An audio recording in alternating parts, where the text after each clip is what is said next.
I want to go like the way I did launch out, and totally put law behind you. It's not like you put it behind you. Now you're applying it into some other areas is what it is, because I also applied engineering in supply chain because I read specification. In fact, at some point I actually did blueprinting.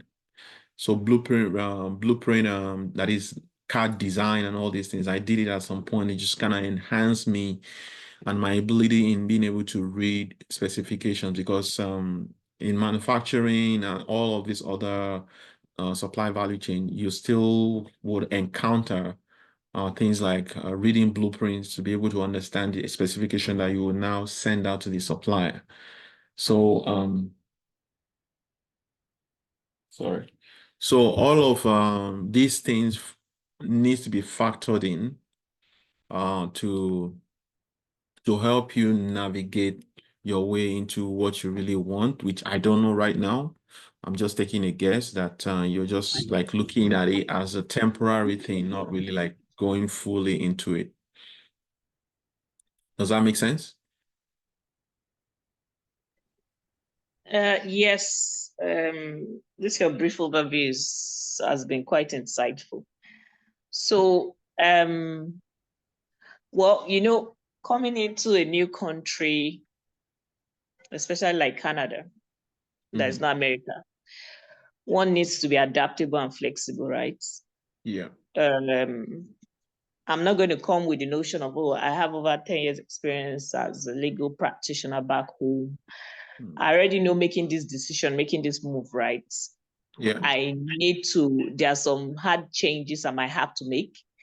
There are doctors that have pivoted into IT.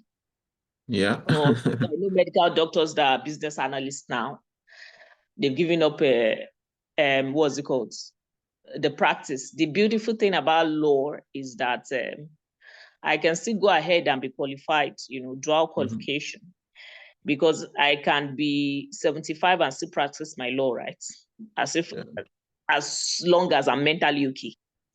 Yeah. So definitely the law parts will take time, because even those that have done it before me, I'm just coming. It took them 3 years to get qualified here. So, but for the meantime, I still need something that it's, how will I put it, will make sense in making a living and that I will enjoy doing. And like you said, I already have, the contracting aspects to it. Yes. So, and it's something that is interesting. So why not? It's something I would definitely want to follow up with. It's just that I have no idea what really supply chain is all about. So from me hearing what you're saying, that there's a specific course called blueprinting, right? Knowing how to read blueprints and stuff. I don't mind pivoting into supply chain. Just into that line, if that's what it's going to take me to make it in Canada. And the thing I also want to mention that for anyone that pivots from law to supply chain, I believe they have very, very good prospect. Because as it is, when we are working on contracts, if there's any challenge from the supplier on maybe legal terms and conditions like limitation of liabilities and things like that. Do you know who we go to? We still go back to the law guys, the legal guys. So, and there are other things like that, like the negotiation aspects of it and things like that. So I do believe that, the thing about supply chain, it's really diverse, like the skill sets that comes into what we call supply chain. And this is also one of the reasons why I chose supply chain over engineering. Because I'm somebody who likes to know about little piece of everything. I'm not like that person who just want to put myself in a silo or in a box and call myself this or that. I want to know everything. And this is also one of the selling point for me when deciding to launch out into supply chain fully. Sorry, I think I grabbed it from you there. No problem, no problem. So it's something I'm ready to look into. Like you, I came through student routes. I just recently finished a master's in project management, right? Oh, okay, awesome. So I'm going to write my PMP soon. And what even made me take a master's in project management was based on the kind of job role I had back in Nigeria. I Oh, was okay. that lawyer that was in the project teams, and I was privileged to oversee all sorts of projects in different industry, telecoms, real estate, banking. So it was interesting. I just didn't go to work every day, and I was just looking at agreements, maybe this kind of agreement, leases or contracts. So I had that privilege in being into different kind of things. And for me, that was interesting. So I don't mind towing that line, right? But the truth is, I really don't know anything about it. And I need somebody to like mentor me so that I don't, because there are a lot of certifications out there. A lot, everybody is doing a lot. But I need someone who will show me, you have an LLM, I have an LLM, you have a LLB, you have an LLM. You now have an MSc in project management. Okay, so this is the next step. If you, yeah, it's not about just gathering certifications and degrees and all. Okay, so if this is the career path you want, because at the end of the day, there has to be something I'm looking at, right? I should be able to, like you said, I just don't want to be in one position, like you said, engineering and a lawyer, that's all she is.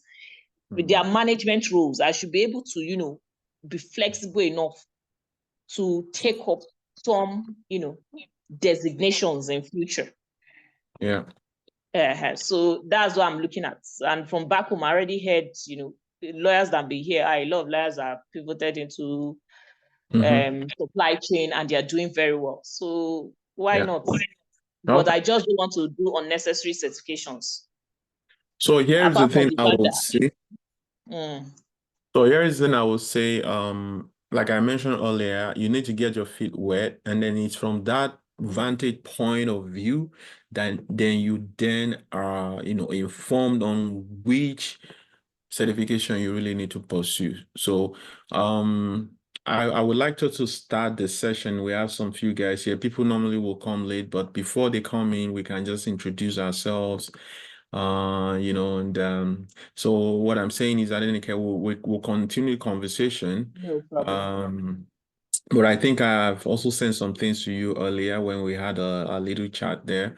So if you have questions regarding those things that I have sent to you, then we can take it from there. But for now, let's just kind of introduce ourselves because this is also a networking session. I don't really take it for granted when people come together like this because it might be the thing that led you to or leads you to another opportunity just because you met that person for the first time. So I would like us to briefly introduce ourselves. If you can, if you cannot talk, that's okay. Type in the chat box. Tell us where you are based at.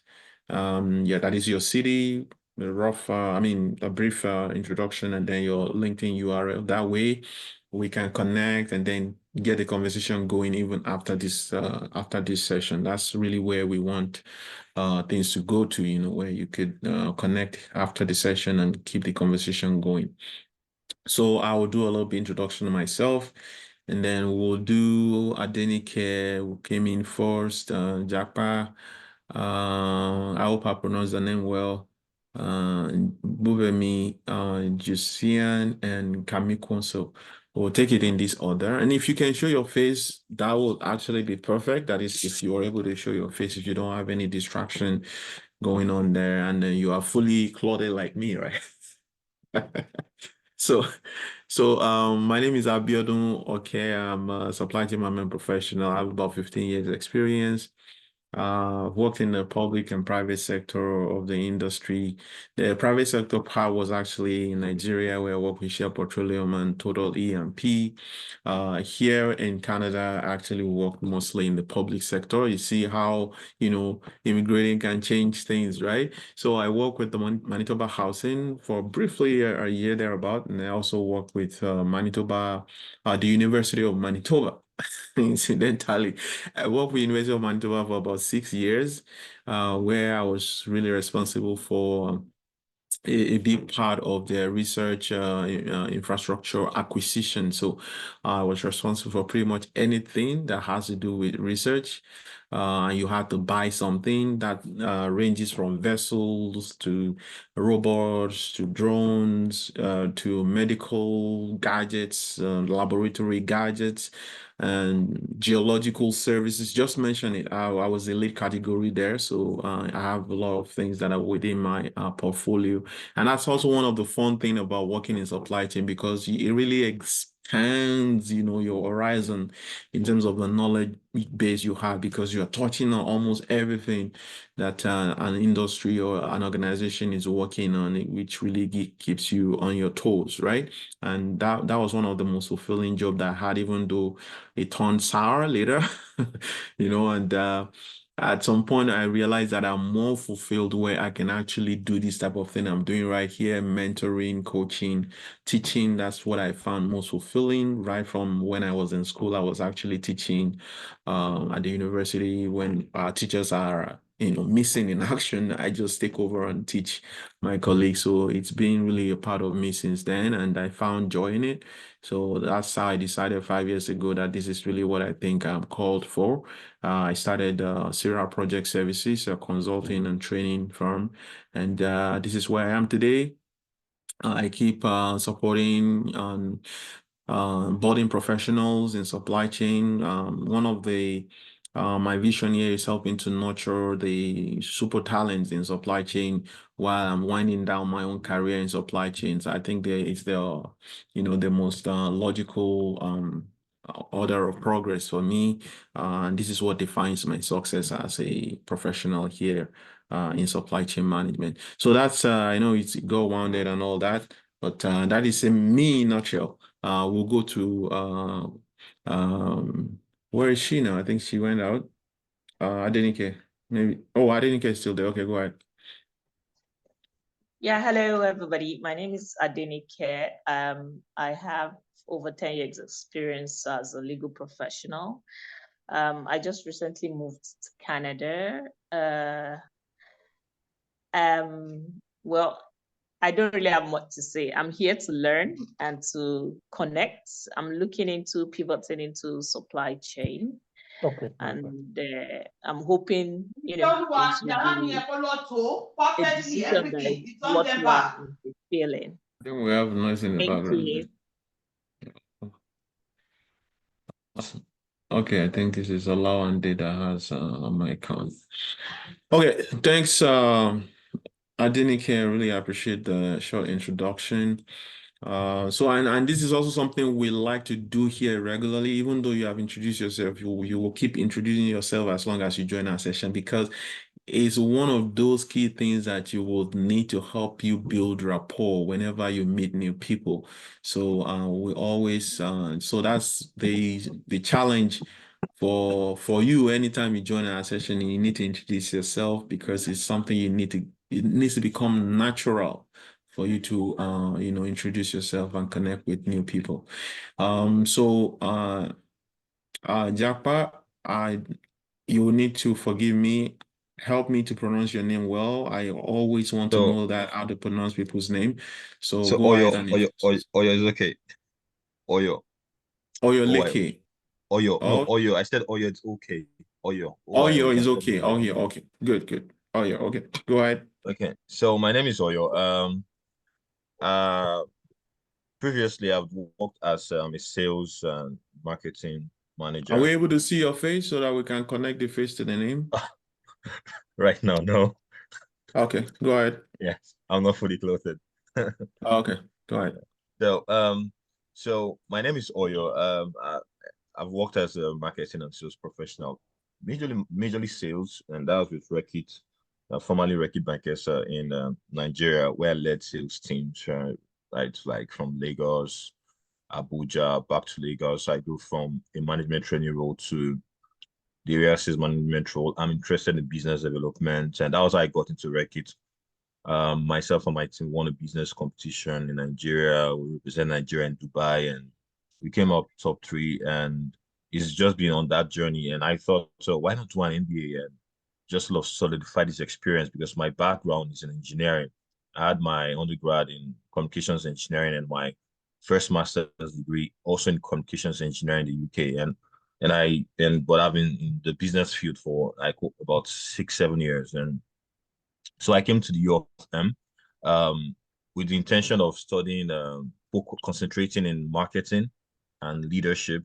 But at some point, I was like, why marketing leadership? Why not marketing supply chain? And you know what? So I thought, okay, marketing supply chain. And just recently, I decided to go fully into supply chain. And the reason was that I got into a case competition course where I get to analyze business stuff. And because of that, I don't have enough courses to take both marketing and supply chain. And I had to choose one. And I decided to go for supply chain because something I believe I'll be able to connect with more. And I've always had interest in right from when I was a sales manager, managing the logistics, the trucks, understanding how their movement is going to be, the full truckload, blah, blah, blah, blah, blah. And I thought this was something interesting. And looking at how Winnipeg is positioned, I felt this is an interesting career to actually take up Winnipeg, where I plan to spend a really long period of time, hopefully. So that is it basically for me. I really am learning. I'm new to the field actually, so I really don't understand what I need to do next, how I need to go about things. I'm just looking at people's profile and saying, oh, these are the moved, or these are things that's been, or what will make sense for me. And I hope that by connecting with you, I'll be able to make better decisions and have clarity on my own journey. Yeah, thank you very much. Awesome. That's a very great introduction there, especially with the background that you had just talked about and the pivot to supply chain, right? Actually, there's no one that goes into supply chain by accident and don't love supply chain because really, it's when you talk about diversity and inclusion and every other thing in between. I think this is the epitome of supply chain because it connects everybody together regardless of what your role is. Is it the legal guys, we work with them? Is it the engineering guys, we work with them? Is it the sales guys, we work with? Just mention it. Any profession, really, you will naturally connect with what is going on in supply chain. And this is why I always say supply chain is the industry. It's what it is.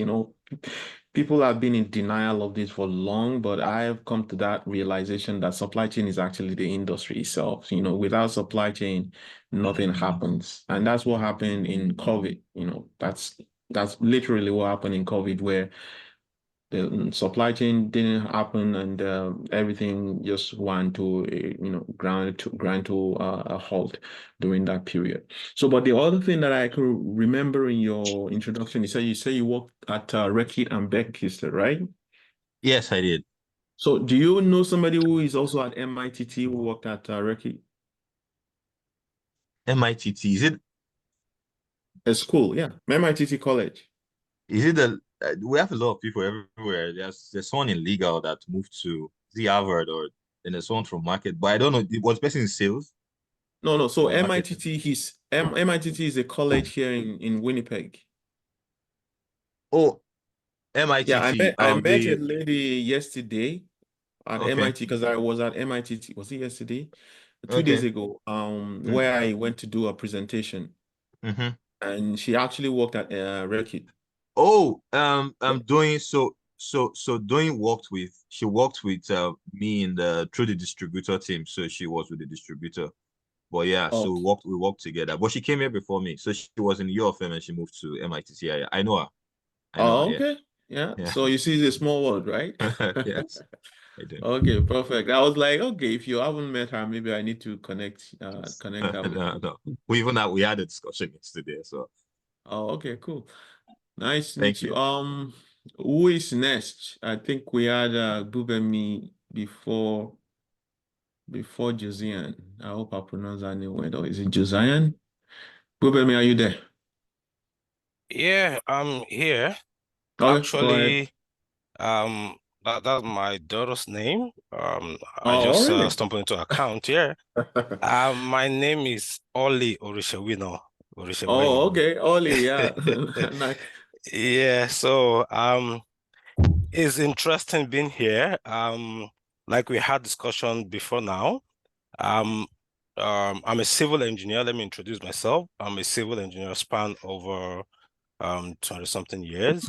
I've managed my businesses. I've done civil construction, in and around back home in Nigeria, all over from Abuja, Lagos, everywhere.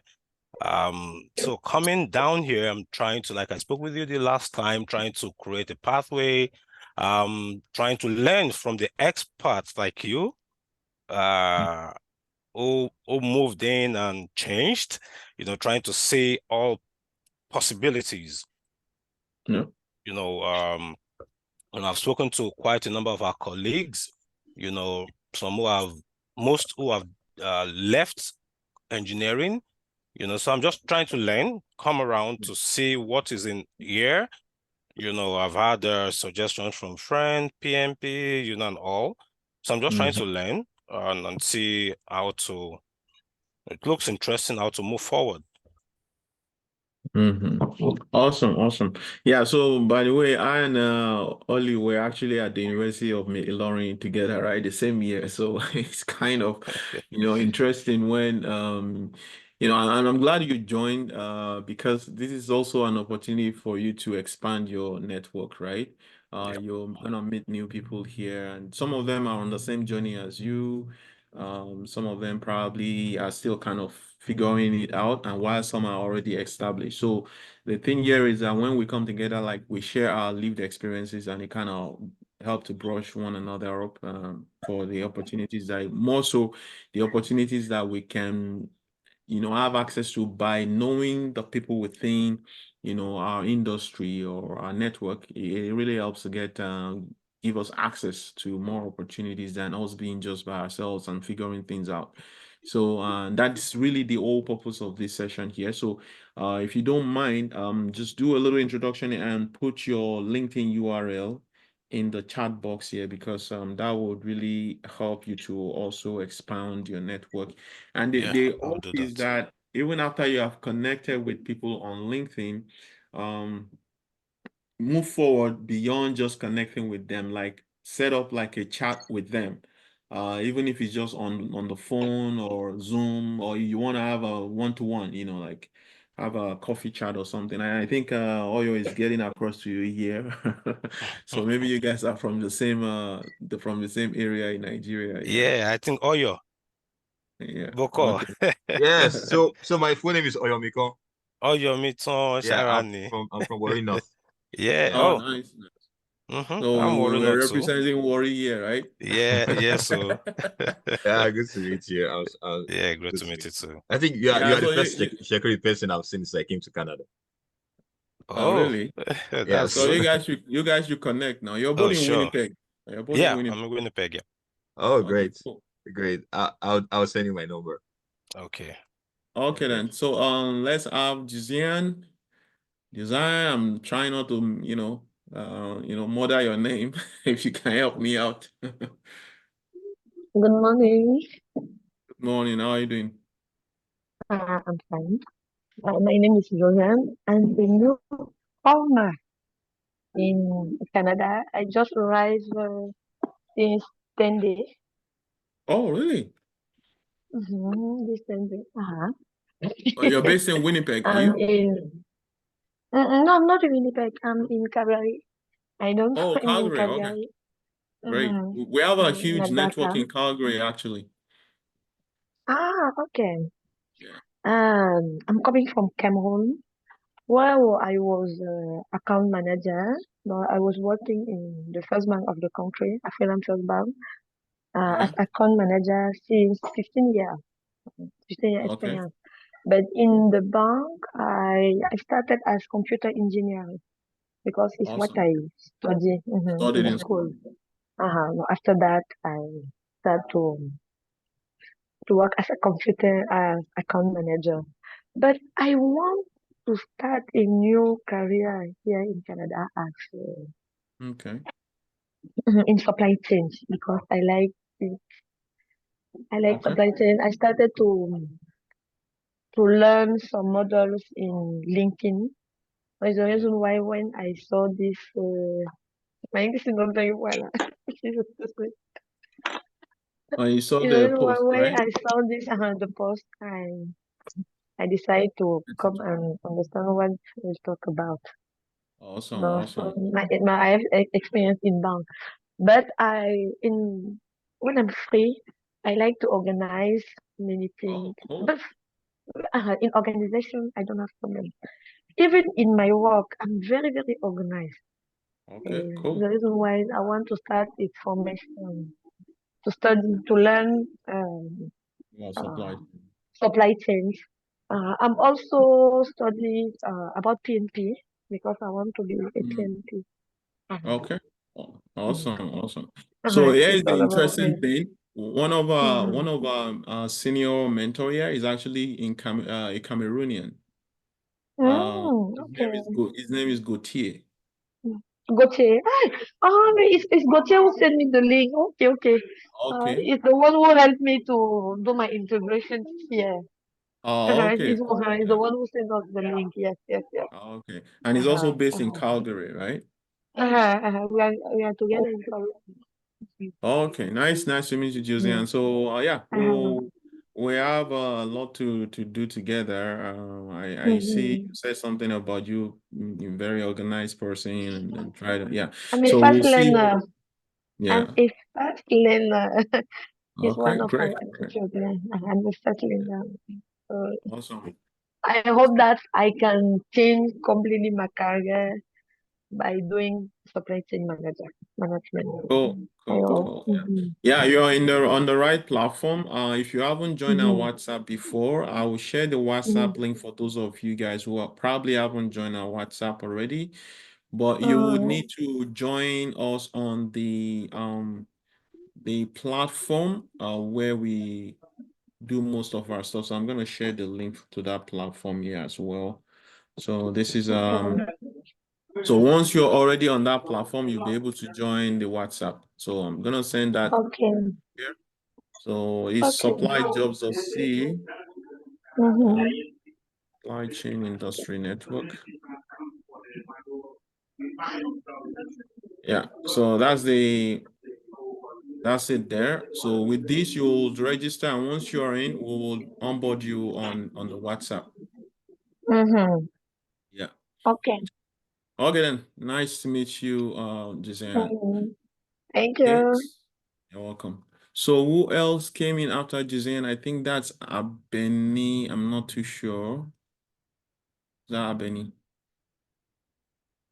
Benny, are you there?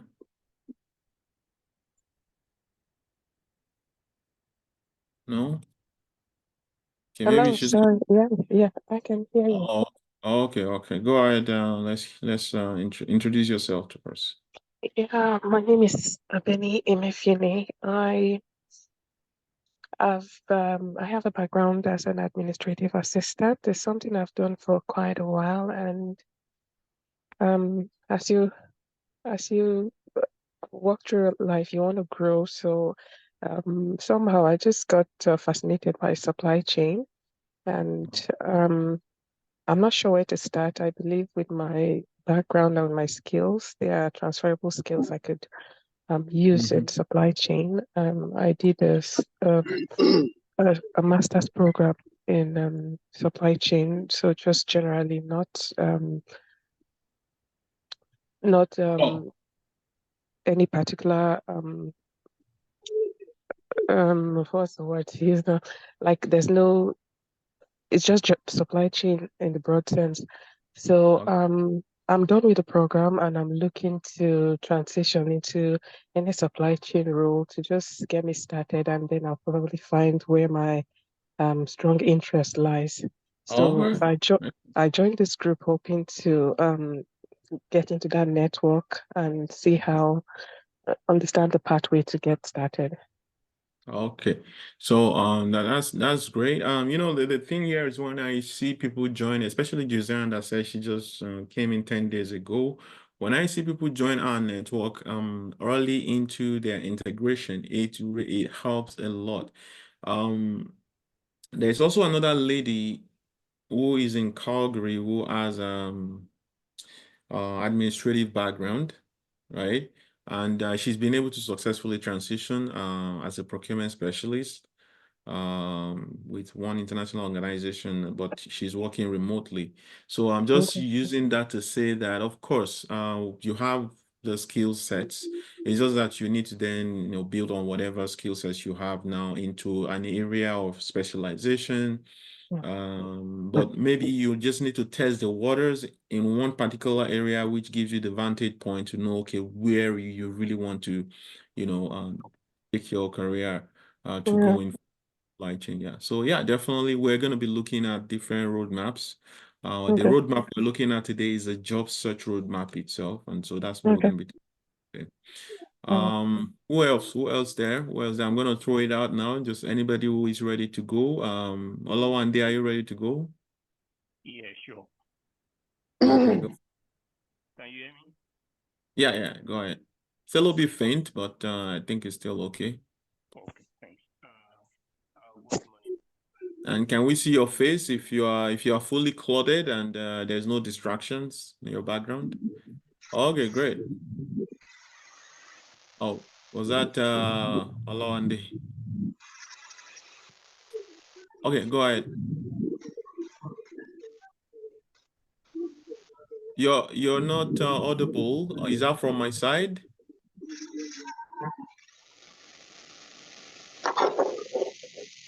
You're not audible. Can you hear me? Some guys needs to mute.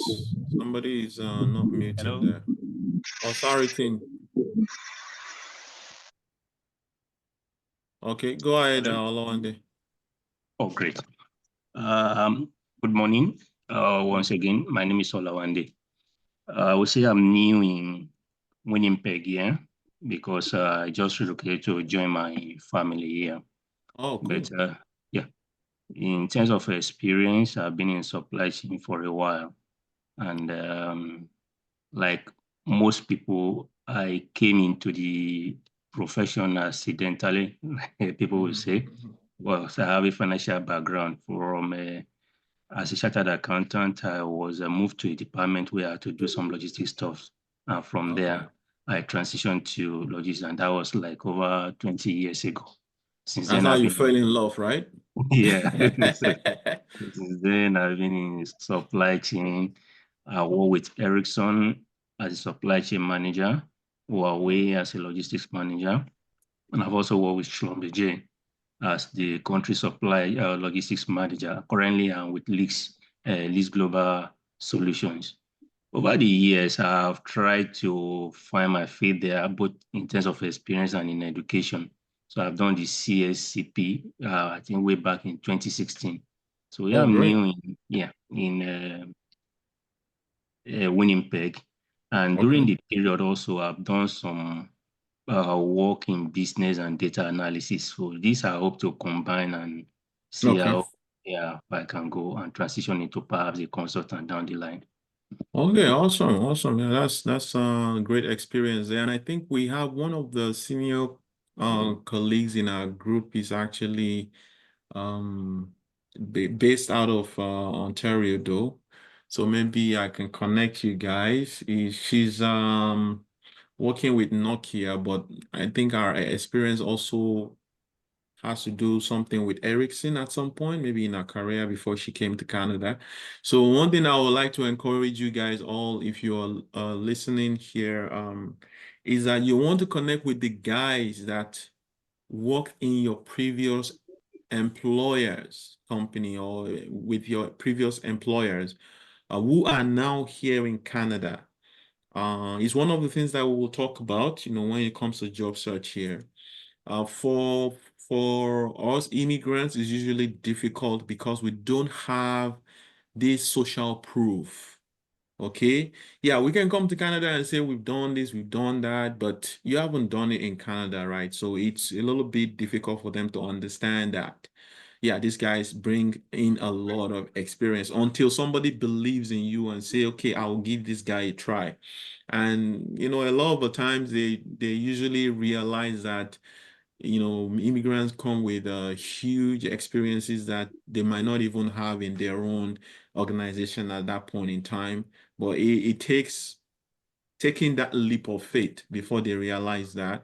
So the industry they're yielding, but when it comes to different cities, I would say Toronto might be more liberal than than Winnipeg when it comes to taking this leap of faith. And even Calgary might be more liberal than Winnipeg, when it comes to taking this leap of faith in experiences from outside. It's just my own lived experience I'm talking about here. There are people who have different experiences, but from what I've experienced, from what I've seen, my colleagues have experienced, I think it will be very helpful that you connect with your colleagues. So when I say your colleagues, this could even be guys who are from your alma mater, so people who went to the same school with you back home. But they are now here in Canada and they are working in the industry already. These are the guys you want to approach. It may be guys who work in your company before. You want to approach those guys as well. Maybe they are now here in Canada. Yeah, I know not everybody will respond to you, but the ones that you really want to care about is the guys that are responding to you. That's really what matters. So it's part of the game, right? Like some will respond, some will not respond. So that shouldn't stop you from reaching out. The ones that would respond will respond nonetheless, right? So any other person wants to try, and this is a good thing about doing introduction because it helps you to kind of get talking and have some talking points. So, and this is why we're very big at small talks.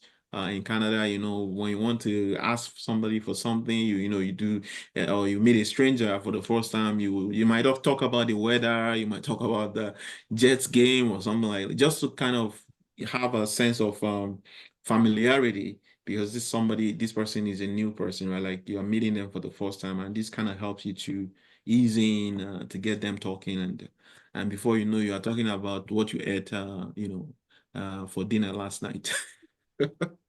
So, who wants to try?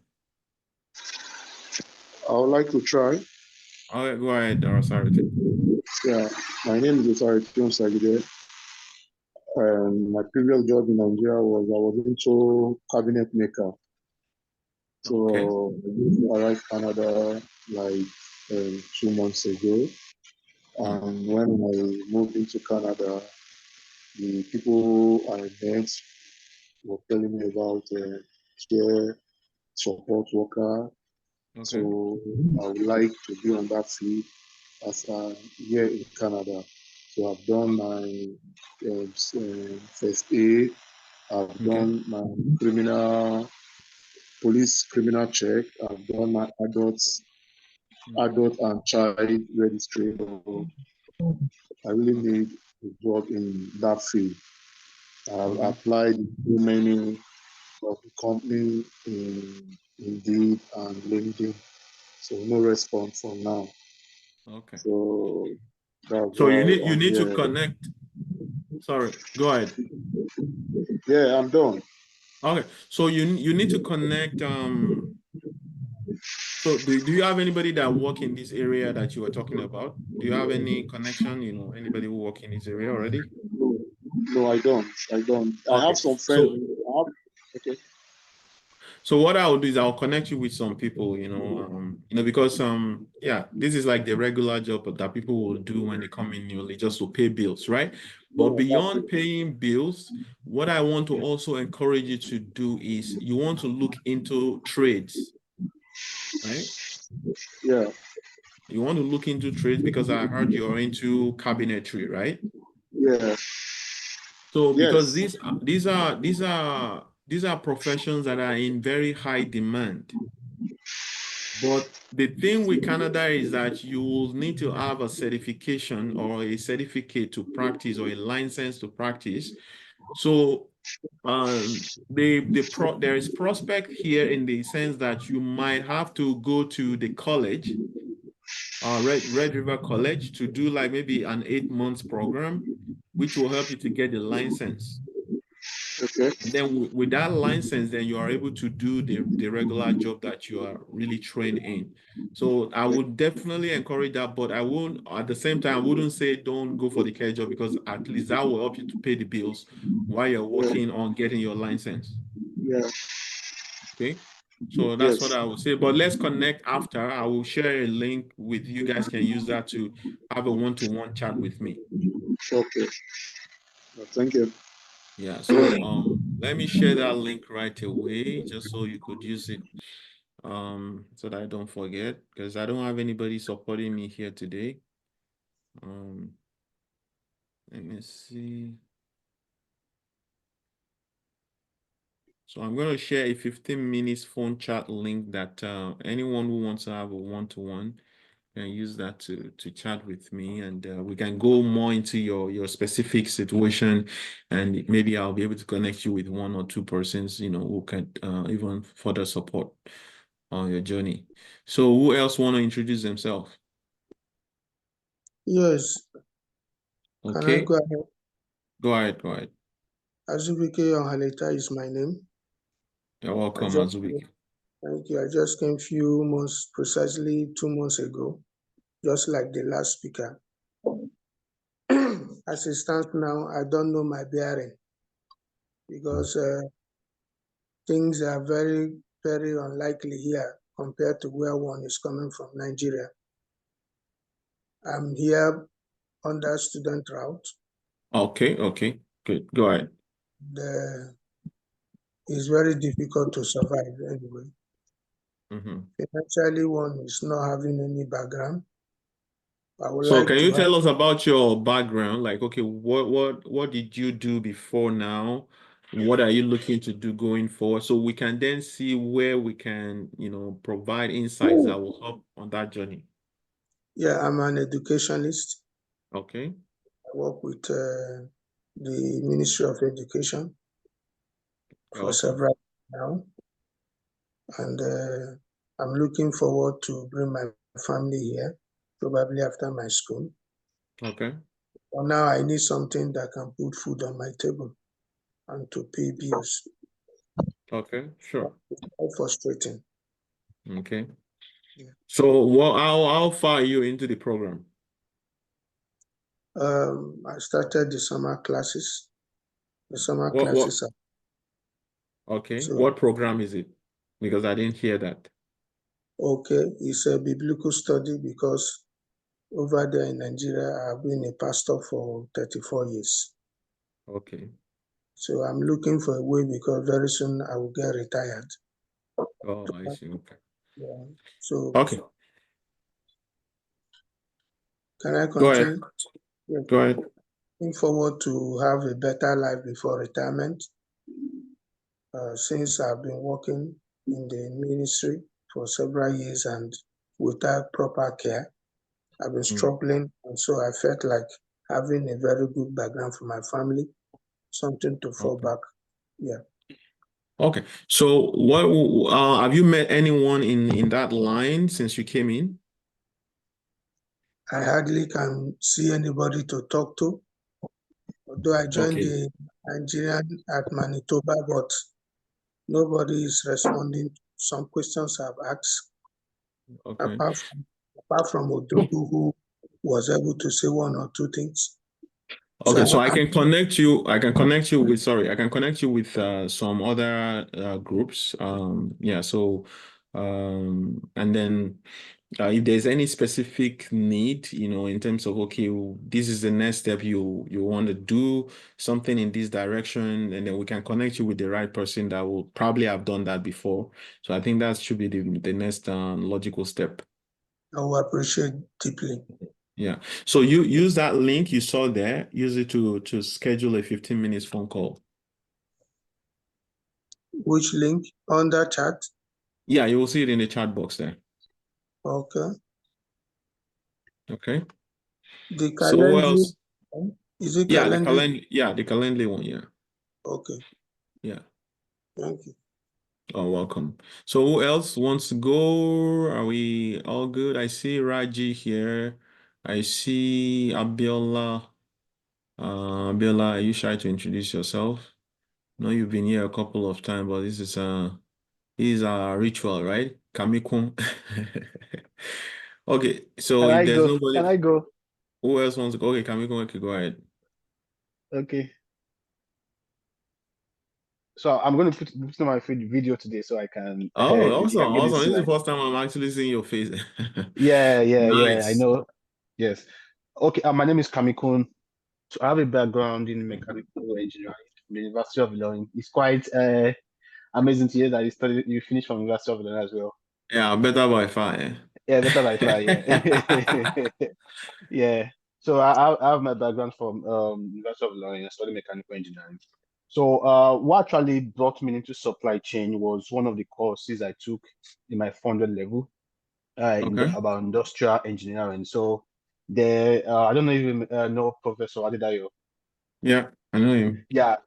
So it was the one that took the course back then, and it was talking about things like operation optimization, and I just fell in love with yeah, stuff like that. So after then, I've always wanted to bridge the gap between theoretical knowledge and practical knowledge. So after my studies, I got to serve at Coca-Cola Learning Bottling Company, that's Nigerian bottling company.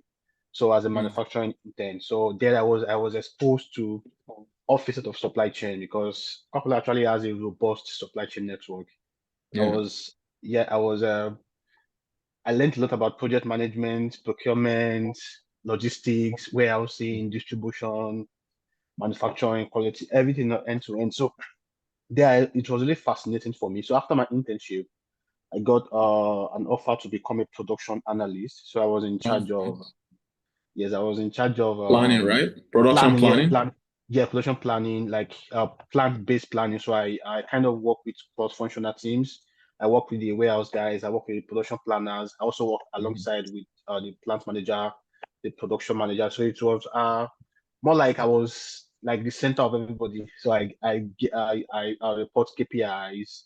I check Yeah. materials, ensure we have enough materials to run lines. Also report Inventory on management, right? exactly, yeah, inventory management, yeah, inventory management, then also efficiency management. So then I also was involved in a lot of project management, a lot of process optimization projects where I deployed Kaizen methodologies, Oh, audit loading, nice. manufacturing, yeah. So after then I moved to become a process team lead where I had about 40 plus staff reporting to me. Okay. So yes, I worked in that role for close to 2 years. So I got promoted to become the production shift manager, where I was in charge of running 3 production lines, uh, Okay. three or two PET lines, each of capacity 65,000 bottles per hour, then 42,000 bottles per hour, then one RGB line of 42,000 bottles per hour.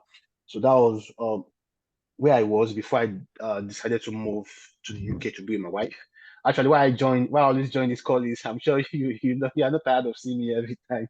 No, no. Yeah, Yeah, yeah. because actually I didn't actually all these things you said now, I didn't know anything about it before. All of this time you have never said anything about this. So I'm kind Yes, of excited to hear that, oh, you actually into this area because you never mentioned it yes, all this time. yes. So I moved to the UK to be with my wife. So before I moved to the UK May last year, and fortunately for me, I got a job just 2 weeks after moving to the UK. Oh, cool. So as a production, the same role I was in Nigeria, production team leader. So last month, I got promoted to become a senior production team leader in the same company. Awesome. Congrats, Yeah, man. yes. And again, I applied for a job. I joined one of the lessons here. When we discussed about interviews, CV optimization, all of those things, and I kind of applied some of those nuggets you gave, and I interviewed for a production leaders role for a very large company, a multinational company. Um, they have branches in about 30 countries. Wow. So yes, I passed the first stage with the operations manager. So I got invited for the second stage. I didn't know the second stage was a very crazy stage. Yeah. So it was an interview with the general manager. Okay. So what I did was before initially, you mentioned about networking. Before I went for the second stage, I networked with someone on LinkedIn that is in the same company, in the same role. So I just like get a feel of what could be asked before I Yeah. went there. So they gave me a lot of nuggets, and it was what actually helped me. So they asked me, I did an Excel test. That's for about 1 hour, a very tedious one. Thank God I have a background in Excel. So Coca-Cola trained me on things like that. And then Exactly. I did, yeah. So I did a scenario-based test to check my management skills, because it's a mean management role, actually. So scenario-based test, a very tedious one as well. They placed me on about 5 scenarios. So then I did, they took me around the site. So they said I should think of ways I can improve. First visit to the site, instead I should think about ways I can improve. Then I should come and present. That once I become a production manager, I think I would like to do. So what I picked was, falling back to my experience in Coca-Cola, I look at the things that was deployed, and I saw that so many things are deployed. Things like 5x, things like Okay. performance, or so that I think I just put together, and I made a presentation. It was from the feel of it, from their Feedback. from their feedback, from their how would I put Body it, language. body language. I can see that it's really made a lot of impact, because the general manager is actually quite vast when it comes to production management, and I could speak the language of production manager, and it really relate to it. And I know, Awesome. yes, I'll hear back from them. Yeah, this week is actually a very big one, and that's one of the advantage of being in the network like this, and it really helps to gain a lot of understanding, Insight, yeah. insight to navigate job Okay. search and even networking as well. And why I actually always join is, I'm planning to move to Canada soon, so I want to gather all the information, network as much as I can, so that once I make Yeah. that transition, it will be a good I'll have a good network to draw from, and Exactly. get stuff from. Yeah. Yeah, you're on the right track. Awesome. That's great news. I mean, we always like to hear of how what we do here has helped, so really congratulate you, Kamiko, and thanks for sharing. Thank you Awesome, very much, sir. awesome. So, who else wants to speak? Before I go quickly into our network. So I thought today I should actually talk briefly about our network, because I know we have some new people amongst us who might not really have had any insights into what we actually do. So give me a second here, because I'm also trying to see that I'm sharing the right thing here. So give me a sec.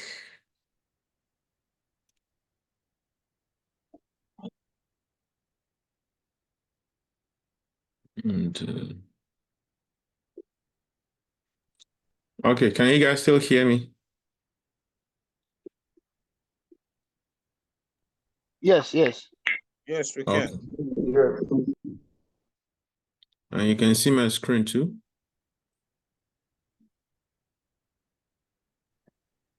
Yes, we can. Okay.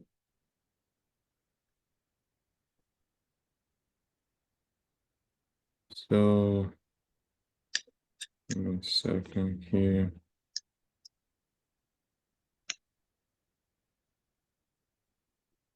So I'm just going to talk briefly about our network and how we support. I won't go through all these slides. So our network has metamorphosed to what we call the supply chain industry network. We started out as a WhatsApp group. You won't believe it. We're just about 10 or thereabout then. And, we grew, and we are now at 500 and something. And even on the main platform itself, we're over 1,000 there. So,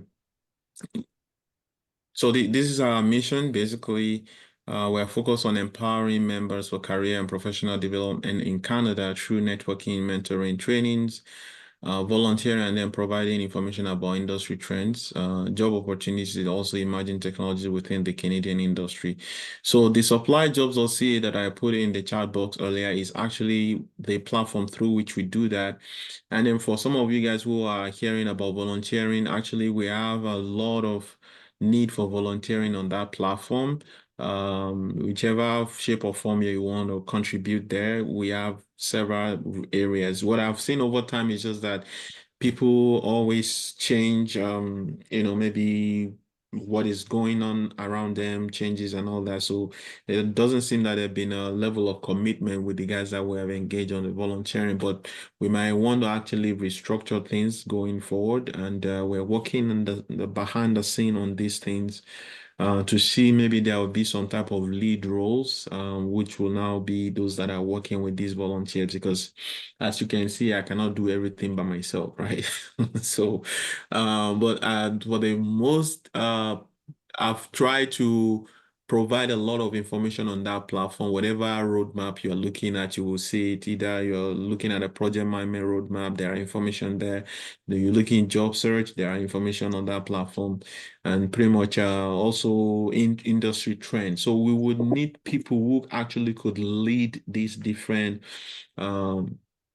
this different content, and the great thing is that this content also are things that you could use on your platform, so Gautier, I think Josiah earlier, I talked about Gautier. Gautier had actually been one of the main backbone of our network. He's based in Calgary. It's actually a Cameroonian, and he approached for help when he started with us. He was referred to our network by one of his friends, who happens to be a Nigerian. And then Gautier today is actually a consultant with Sierra Projects, So when I say what we are actually doing here is to create a commonwealth of experience, where, even though you are approached for help, and then you get help, we also see a complete cycle here where you also then are helping others to transition because of what we have helped you we have helped you to integrate here in Canada. So our mission here is to create an ecosystem of talent, project expertise, and tech resources. And if it could be a situation where through this we empowering ourselves for future transformation that will happen in Africa, so be it, right? So we want to build a huge network of talent, project expertise, and tech resources that could lead transformation on a continental level, specifically in Africa. So we're using this opportunity also to empower professionals for career fulfillment, professional development programs, training, and also internship programs. Our mandate here is to create a commonwealth of experience and expertise in the Canadian industry, and this we could also export back to Africa, to Nigeria, wherever, empowered by top professionals in Canada through networking, mentoring, and training, and also to foster diversity and inclusion within the Canadian industry, because it's one thing that we've always experienced, that the economy here is not as diverse, especially from Manitoba perspective, it's not as diverse as we wish it could be. It's not that people don't have that experience or that expertise, but then there are always these barriers, be it social, cultural barriers, or be it financial barriers, or all sort of barriers that anyone could experience here as an immigrant in Canada. So if you look at our membership, we have this type of people there. So it's not only supply chain professionals that we have. We do have project managers in our network. We have business analysts, operations managers, business systems folks are also in our platform. Also human resources managers. We also have engineers, in our network as well. And these are the different platforms we've been using. We're more active on some than the others. So the Mighty Network is the one that I shared the link URL with you. Basically, it's a SaaS software, that we use, basically in managing our network. Basically, it's just sharing information. It's just like a place where you go and you see information that could be of assistance. And we also share events there. So this type of event we're having today is published there. We have YouTube, so we stream these sessions on YouTube, on LinkedIn. Mostly we use Zoom, but we're also on WhatsApp. Clubhouse, we're there, but we've not been holding live sessions on Clubhouse for a long time now. But if you go to what Clubhouse today, Supply Jobs Canada, you will see a lot of interviews, mock interviews that we have done there, or where we had guest speakers. So this also has a lot of information that might be of help to you. So these are some of our event highlights, we're in Calgary, actually, where we have this, we've been, kind of having this discussion about having a social in Calgary. We'll see how far that goes, but we really like to have something in Calgary because Calgary happens to be where we have a large base of our colleagues. The same thing with Toronto. This is Winnipeg. Some of our colleagues who are always supporting what we're doing here. And this is Toronto here. We had a session to run. Some of the guys here you see here, some of them are mentors, some of them are colleagues who are supporting with the projects that we're always working on. This is some of the workshops that we've had in the past. So these are some of the different activities you will see us host here. We meet here every Saturday, except for last Saturday we didn't meet. So we will meet on Saturdays to talk about one thing or the other. So on the first Saturday, we will usually do this thing, like talk about the network, and then also have people, kind of connect with one another. And then second Saturday is where we do the deep dive into specific topic, like the job search roadmap we're going to talk about. Then the third week, we have a mock interview. We have a mock interview scheduled for next week for procurement professionals. We've done mock interview for business analysts, supply chain professional, project facility managers. We've done for who else have we done? So again, my point here is that it's not only supply chain, but our focus usually is on supply chain because we have limited resources. But it doesn't mean that we don't also explore, because we know that our membership base goes beyond just supply chain. We have project managers, so we also have programming around those topics as well. The last segment or the last Saturday, we will do like an info session. This could be about professional development, certifications, or we could bring in a guest speaker to talk about something in particular. So we also have interns through Serial Projects, which is the for-profit part of what we do. So we currently we have projects in web design. We have procurement coordinators. We work with a UI UX designer before, and I think we'll still need a UI UX designer if there are those. Marketing and sales, like we have need for that. Like I can't even overemphasize the fact that there is need for that, because all of these things I multitask on all of these things, which I'm thinking it's time we get help. Okay, so and then we also work with business analysts and program coordinators. So we also have partnerships. So these are the partnerships we have for now. Odoo is a small business software, so we do implementation through serial projects.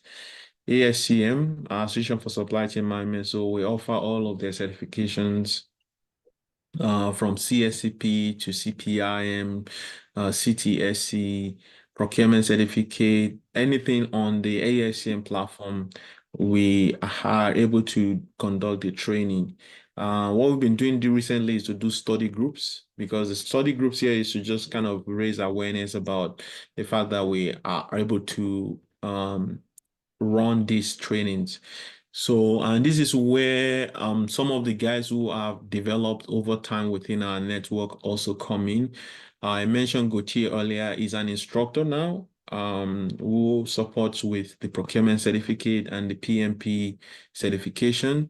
So this is also what we're talking about when we say a common word of experience and expertise. So if you go through our network and you are really a resourceful person that we can tap into, then we can work with you as a consultant where also you are able to train and you're also able to deliver services on our platform. So this is also another interesting part of what we do here. These are some of our achievements. So we started the supply chain school. We actually had the Industry Connect conference last year. We might actually skip this year. This is the first time I'm saying that publicly, because we really didn't have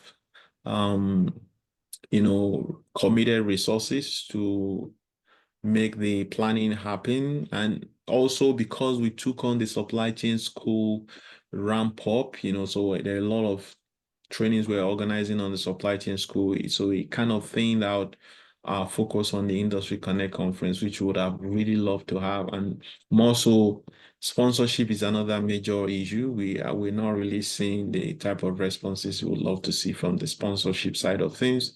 So we will just try to reorganize for next year and start planning earlier are enough. So if you are available to volunteer on these things, these are things you could also reach out to me about.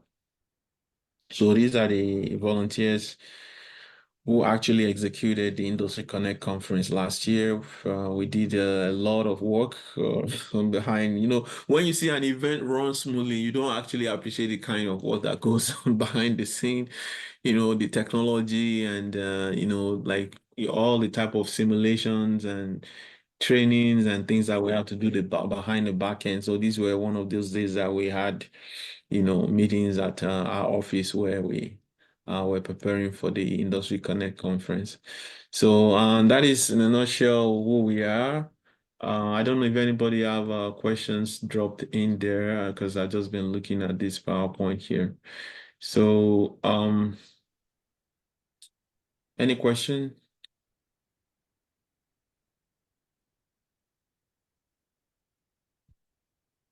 Okay, let's go to the PowerPoint for the presentation that I'm doing today. So I'm doing the job search roadmap today. So the job search roadmap, guys, I will really need your questions here. Actually, I'm going to be prompting you guys for questions anyway. So if you don't ask me questions, guess what? I'm going to be asking you questions. So get ready with your pen as we do a deep dive into job search. So the job search roadmap. Just give me a second here. Just want to make sure that I'm audible on LinkedIn because I always have this challenge with LinkedIn where it's usually no audio. So which I'm still trying to figure it out. So give me a second. Okay.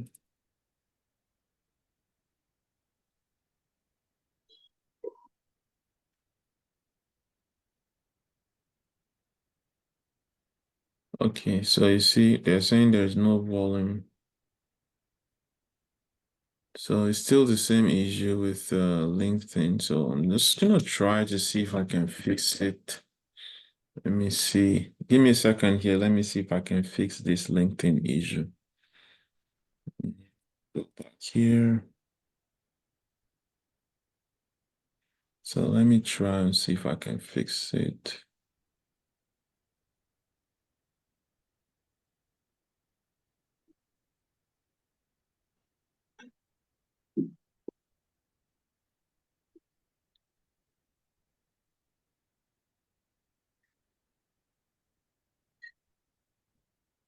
Okay.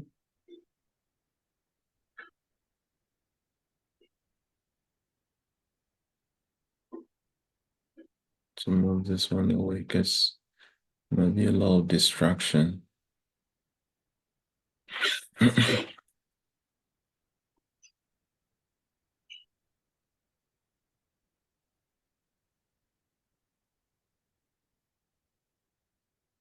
Okay.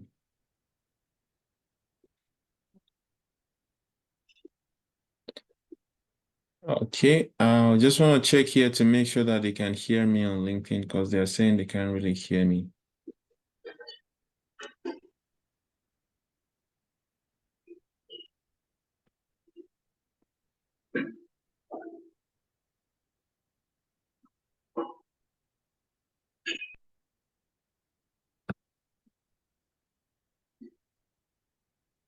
Yeah, it's still the same thing. S-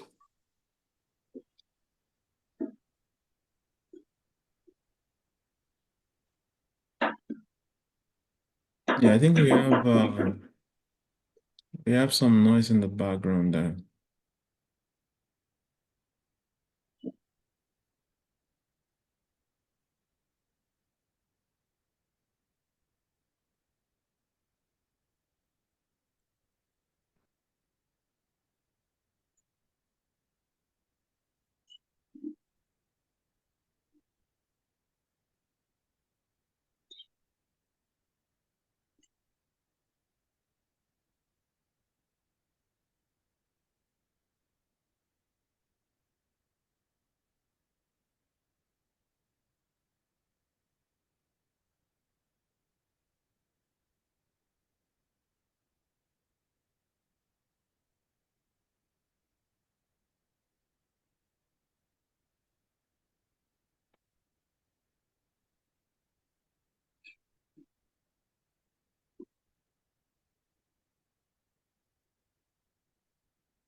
Yeah, just give me a second. Let me see if I can fix this.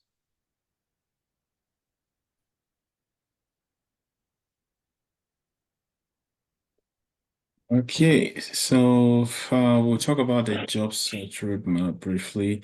So the job search roadmap is yeah, I don't know, this thing's still problematic. Okay, I'm just gonna stop it now.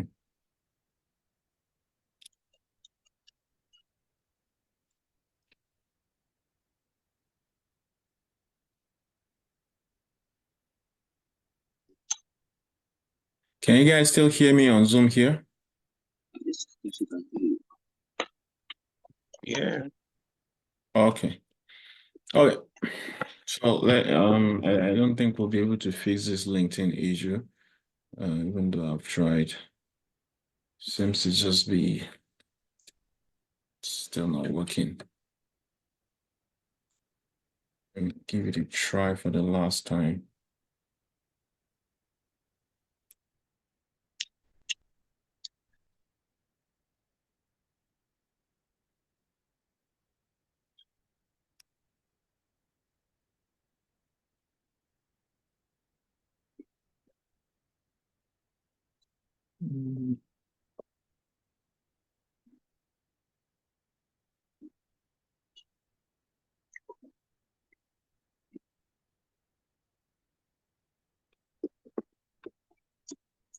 Stop sharing.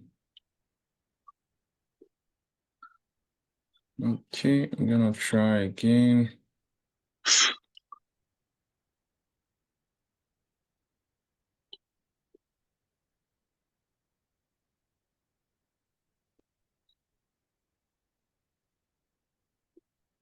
Sure.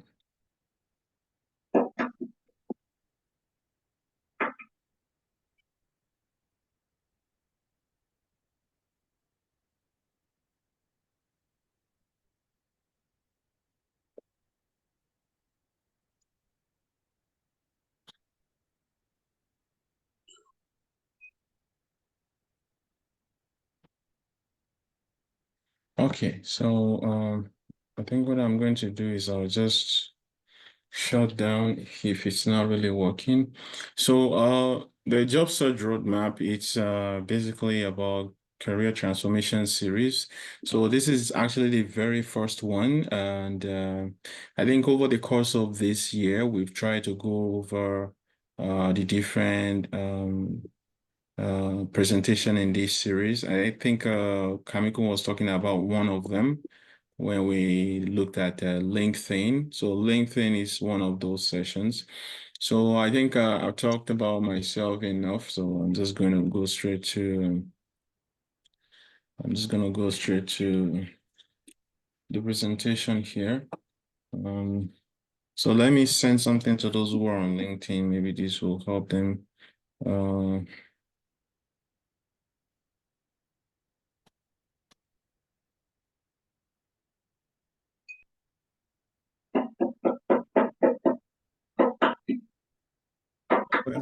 We have some noise there. Who is that?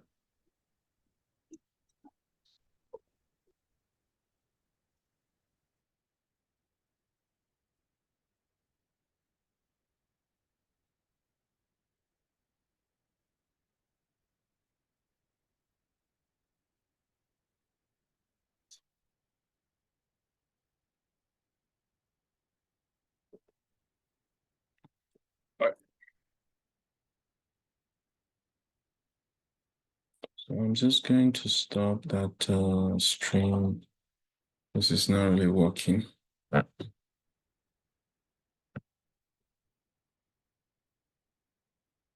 Okay, so let's just focus on Zoom here because I don't think we are getting anywhere with that stream. Okay, sorry. Okay. So the discussions today is going to be about the newcomers journey, what we call the hiring pyramid, the job search roadmap, and the Pareto rule of job search are the things that I'm going to be talking about today. So now I don't know if any one of you have already started experiencing job search in Canada, but from what I've heard from one or two of you guys there, I think you might already be on this journey. You're experiencing this. Well, this is how I experienced it when I came newly to Canada in 2010. I actually left. I left almost maybe 1 month after I landed because things were not really working, and I got another opportunity back home. So I basically just left the whole thing, and then in 2011 I returned. And even after I returned, it was still the same scenario. One funny thing that happened is that I thought I was going to get a job in Fort McMurray when I came in 2011 because they were actually already showing me the real estate, like maybe where I would rather, have my house there once I got hired. And then I didn't hear anything.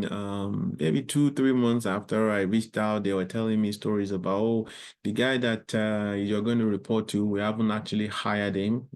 So maybe when he resumes, then you are going to be coming on board.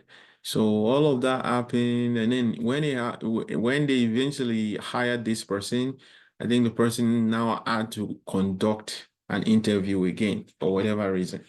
So they conducted the interview and then it didn't work out. So I came back to Winnipeg disappointed. In fact, I had to pick up some jobs, some odd jobs as it is. I did work at a place where I will be praying that they don't even call me because I know I'm going there to do dirty jobs. So, anyways, within maybe a month or so, I got an opportunity with Home Depot. So I usually will work in the middle of the night just to pay bills. And during the day, I'll focus on my job search. And I was going through all of these things, submit, applications, would hear nothing.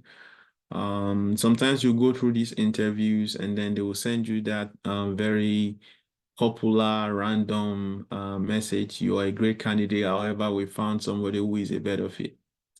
Okay. How many of you guys have gotten that response yet? If you have gotten that feedback indicating the with Hi. oh, you Bookie, you got in it. Okay. So um sometimes you even go through all of the ranks, you get all the way to the director or the vice president only to hear this this story. Okay, so Bryce said too many to count. So but what really happens that I will need to point your attention to as you go through this, which is very, very critical, um, is being you need to be aware, you need to be self-aware of what is going on here. See, all these rejections, all this lack of feedback, it could really lead you to a path that you never thought you should be on your journey here in Canada, which is loss of self-esteem. So loss of self-esteem is where you now think you are not enough to get the job you desire. Whereas when you are outside, you actually were, you were qualified, so to speak, to come into Canada. So you have what it takes, according to Canada, to succeed here. But then the experiences you're having is saying otherwise. See, that's what a lot of us are going through. And with a lot of guys that I've worked with, some of them are also going through what we call job search depression, which I would like to clarify. It is not the same thing as it's not the same thing as clinical depression. So job search depression is where you see a job posting and you know you're actually qualified to get interviewed for that job. But then your brain haven't gone through these experiences and not getting debriefed, okay? Because you don't have anybody you're working with, you're just on your own, you're trying things on your own. You get into that spot where your brain is saying you should avoid that pain, that you should not apply. It's just kind of an I've forgotten what scientific name they call it. It's just like a auto response, like you just ignore that job posting because of course you've done it several times, it didn't work out. So, and you've gotten all these rejections and these pains, and your brain wants to avoid that. So it tells you not to apply to it. So, and whenever I say this, a lot of people tell me, oh, I've actually gone into that stage, where, I now see job posts and I don't even apply anymore. So it's a very dangerous place to get to in job search in Canada, because if you do give up at that point in time, you might not really return until the next 3 to 5 years. And it has happened to a number of people. What will happen really is that you'll be doing survival jobs and you will never even care that you have much more than what it takes to do the right job here in Canada. I don't know if anybody has been into that space already, but what I'm trying to say here is I'm going to call your attention to something that what you're going through in Canada is a call to adventure. Okay, and this call to adventure opens up a window. Okay, so this window that opens up are windows of opportunities, and you know it. That, oh, some of you already have said here that I would like to change my career in Canada to something else. So these are the windows of opportunities that is opening up. But then it also opens up window of unpleasant things as well. So it's just like a portal. Once it opens up, anything, like anything's come through, it could be, you know, disappointments, it could be unpleasant news, like the ones that you get when you're applying the jobs, or like you don't have Canadian work experience. These are unpleasant stuff. And they're all coming through that window because at some point you decided that you're going to come to Canada, right? You're resolute that this is where my where my success is, and I'm leaving everything behind, I'm going for it. But then it comes with all this other stuff that you need to be self-aware, and this is what I was referring to earlier, that you need to manage this part of it properly, and it's something that you cannot really manage yourself. You need to get help where it is necessary to get help.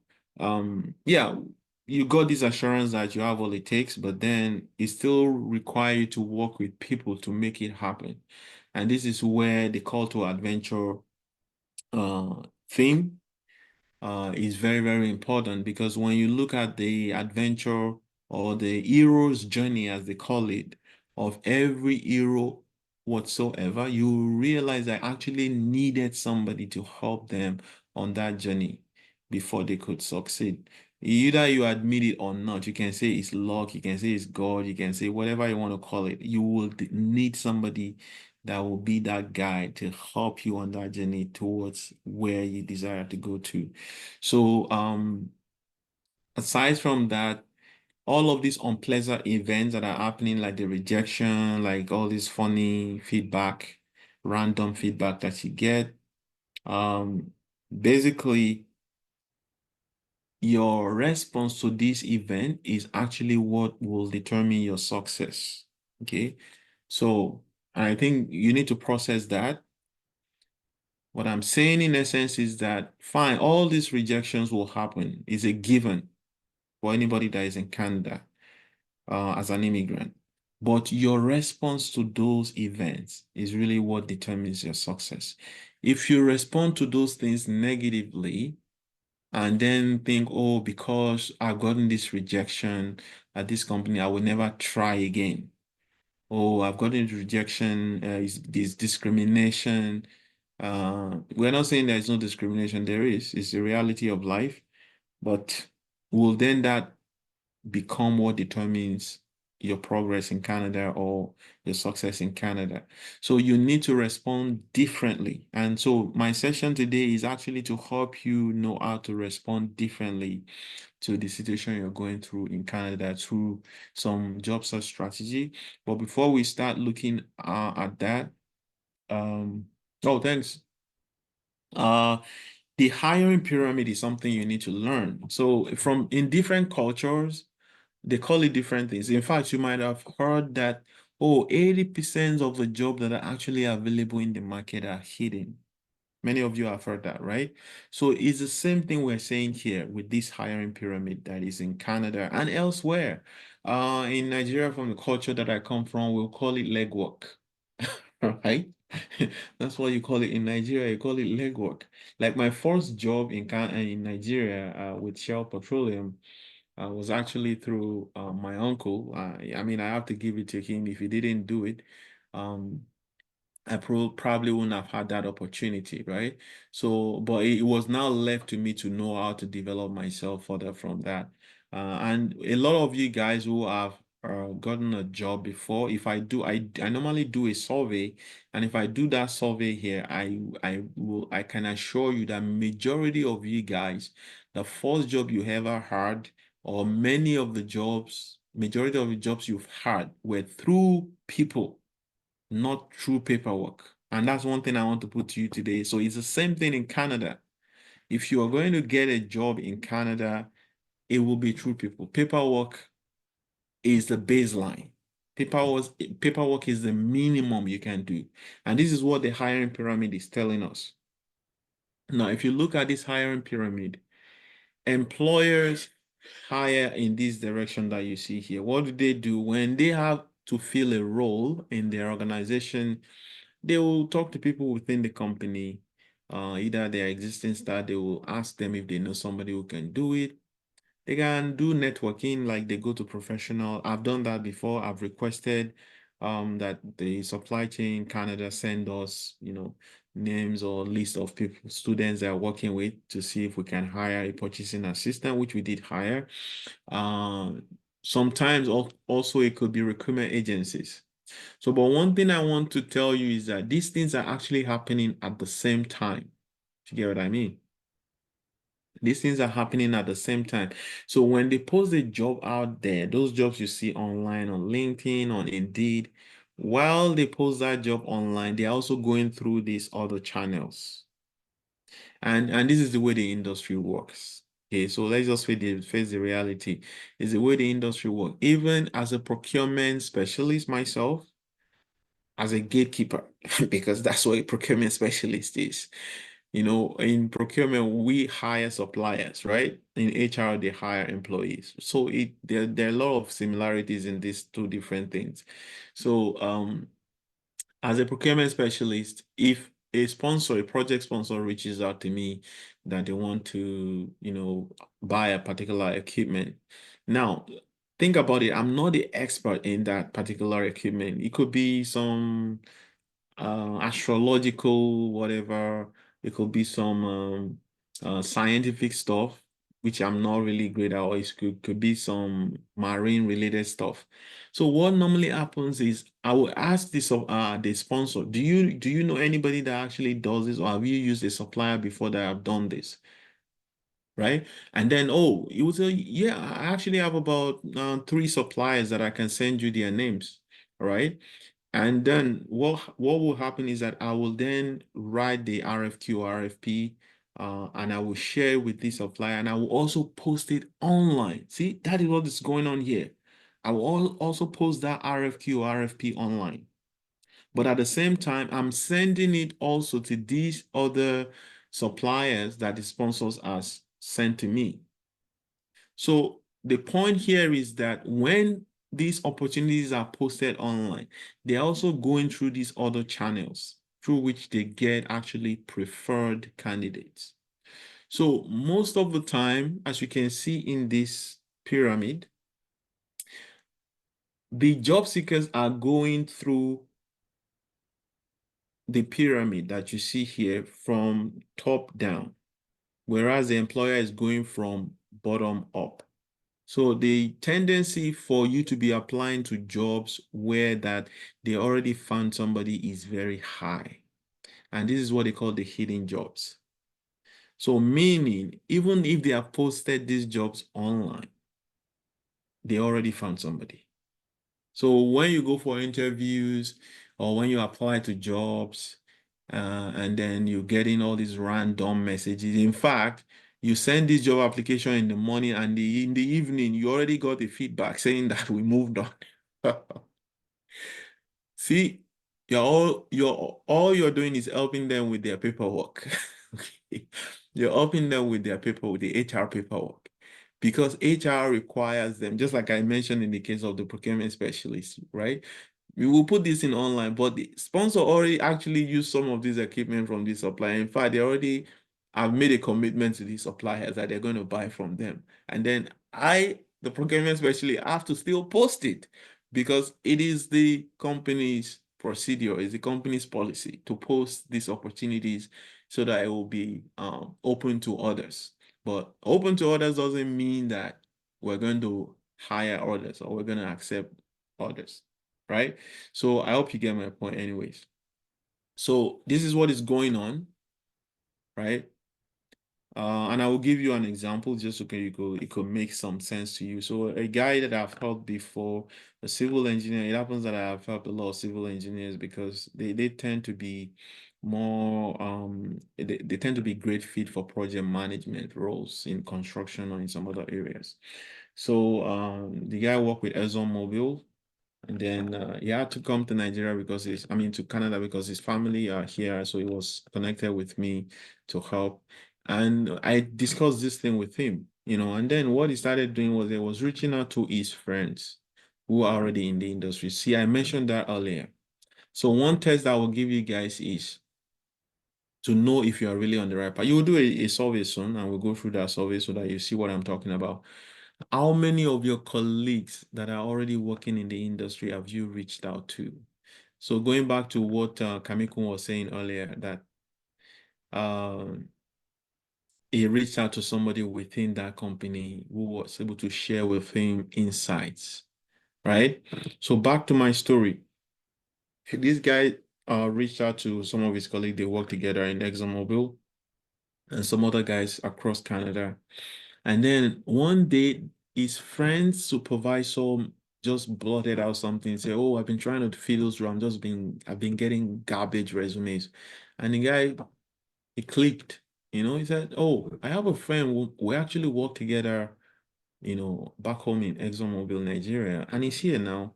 And I don't know, maybe if you want to give him a try, just send me the resume." And then within that same week, that guy actually was flown out of Winnipeg to Edmonton. He had the interview the same week and he had the job offer the same week. Now, when he was going, they now said he should go and apply online. So, paperwork. But what I want to bring out here is that you realize that this guy already got a job offer before they said he should go and apply online. Now, imagine the hundreds of people that are applying to these jobs online, hoping that they're going to call them for interviews. But then there's somebody who already has a job offer. So this is what is called the hidden job search. This is what we're talking about here. One strategy that you will need to deploy going forward. So I coach, and my coaching is based on this.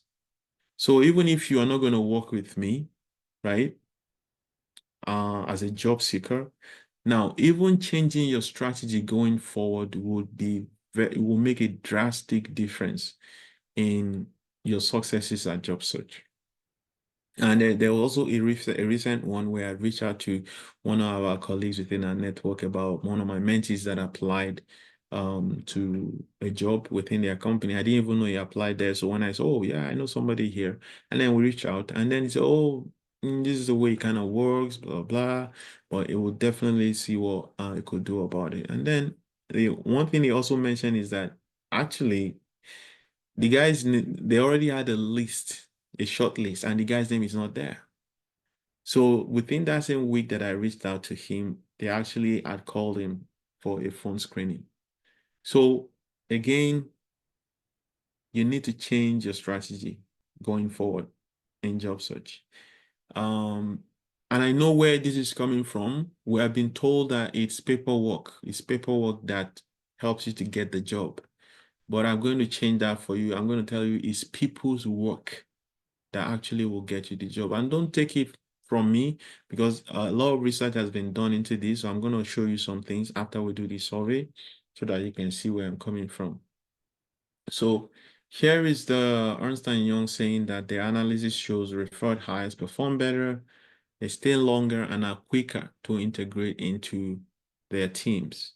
So this is the first question I have for you guys, and then we'll go into the survey. So if you can type in the chat box while I'm setting up the survey, help me know or understand why you think Ernst & Young is thinking this way. So Ernst & Young is basically saying, look, the most practical way or the most successful candidate that we've ever had on our roles are from referred sources, like from our contacts, from our network.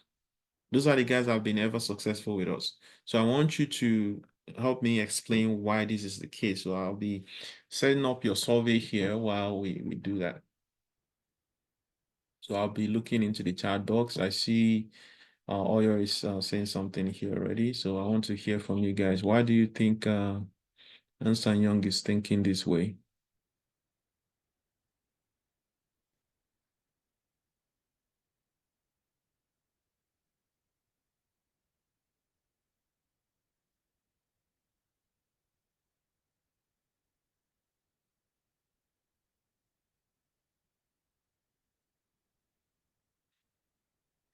Any other comment? Want to maintain the integrity of the person who referred it. Yeah, great. That's one of the key points. Yeah. You don't want to, somebody has put their job on the line for you, you don't want to disappoint them. Because if you don't succeed on that job, the person who referred you is in trouble, right?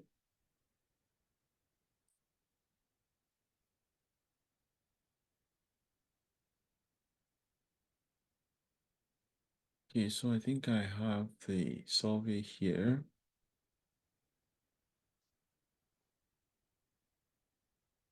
Any other comment?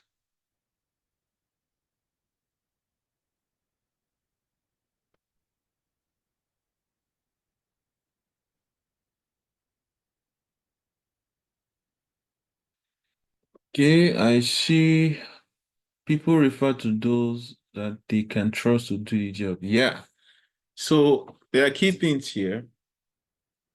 I'm sure maybe some of you have not even been asked this question before, where a human resources folks will say, do you know anybody within our company? So why this question is being asked is that, even if you know the job, because you're coming in newly into this company, you will have to deal with some social cultural differences from where you're, especially for Canada, is very important because you're coming from a different culture, and then you're going into this other culture of a company that exists within the Canadian culture itself. And it might really be difficult for you to integrate, especially for someone like me who is an introvert, right? So when you have a friend who referred you, guess what? That friend has friends within that company, and you become part of that friendship, right? So this way it helps you to be able to navigate the social cultural landscape within that company easily because you know somebody inside.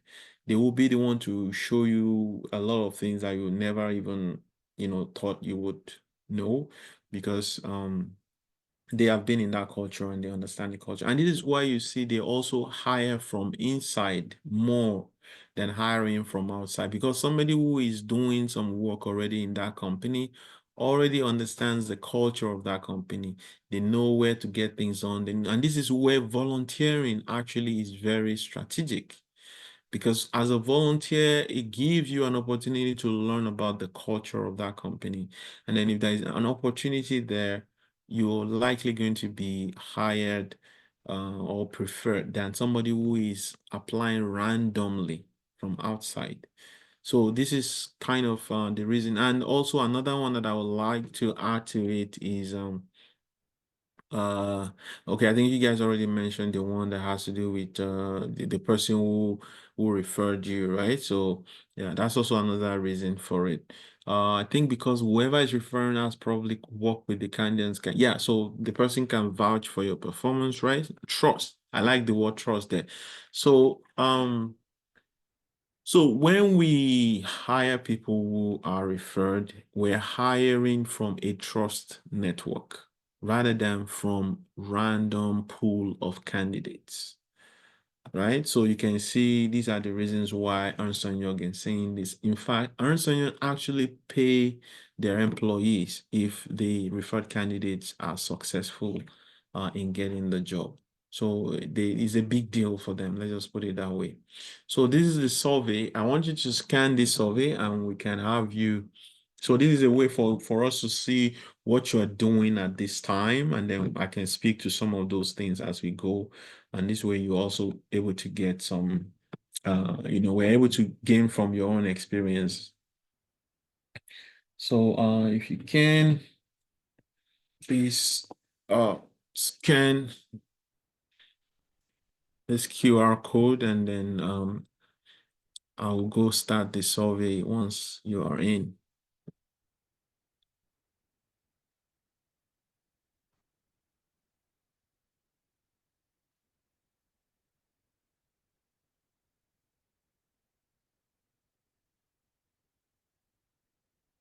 Just want to be sure that people are, sorry, I want to be sure if you guys are.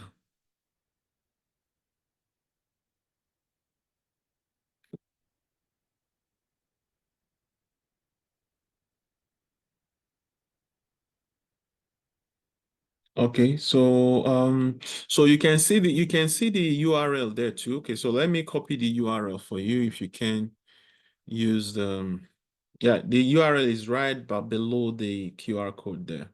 But let me try to see if I can get it for you.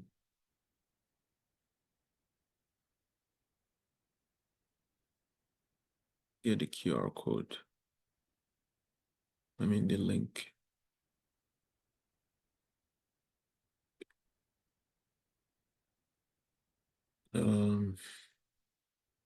Okay, that's the link there. Okay, so you can use that. Hopefully that works. But aside from that, you can use the URL here as well.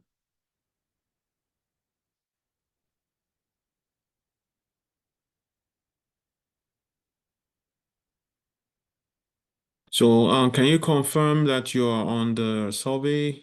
Because it's waiting for me to start the survey. So I just want to make sure that everybody have the link and the QR code.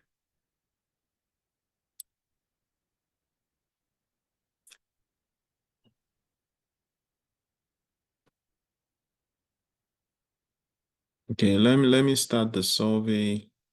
I don't believe. Okay, somebody said got it. I'm waiting. Okay, so let me see if we can also use this one here.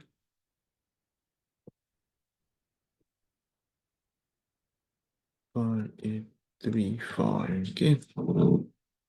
So that's the link there. So I'm gonna go to the survey. I just put it there so that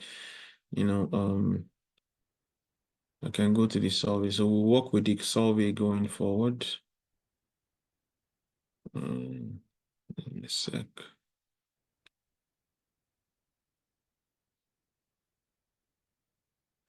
Where is the survey again? Okay, I think it's here. Okay, so I have 14 people waiting for me. You can see my screen, right? Let me reshare so that you can see my screen. 14 people are waiting. I believe that's all we have here anyways. So we can start. So has the survey started at your end?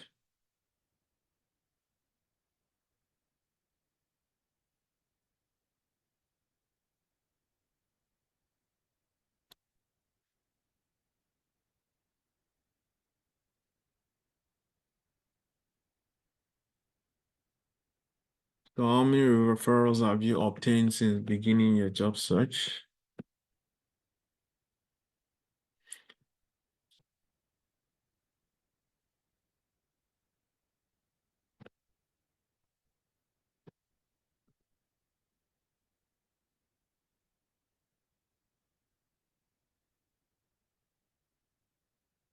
Okay, so far we have only 9, okay, 10.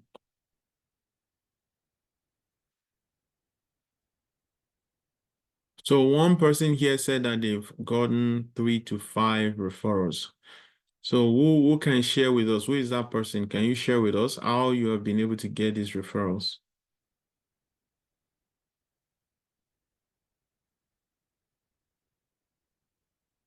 Hello, can you hear me, guys?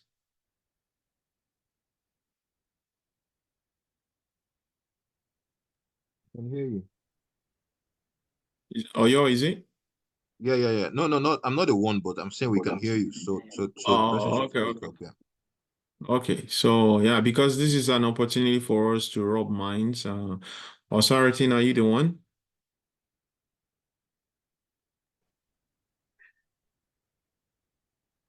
So No, okay, not you. Okay.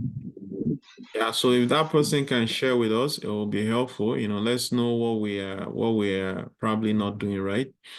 So let me move to the next one here.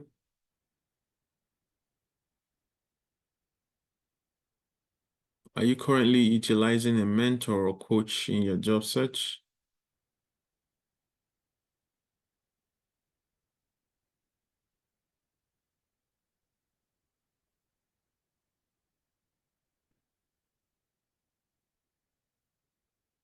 So for me, how do I answer this? Because I'm not necessarily looking for a job right now, but I have people in my Mm-hmm. network. I've built a network, sort of. Yeah. Okay, great.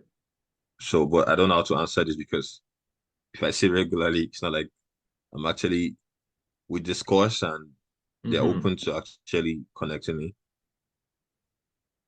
Well, so should I say Yeah, regularly? I don't know. well, it could be occasionally. I mean, not like you are into regular Yeah. engaging with anybody. Yeah.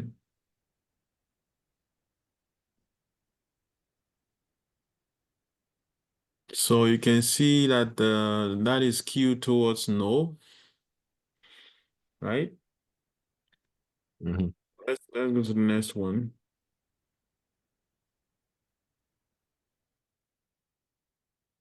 How long have you been actually actively searching for a job?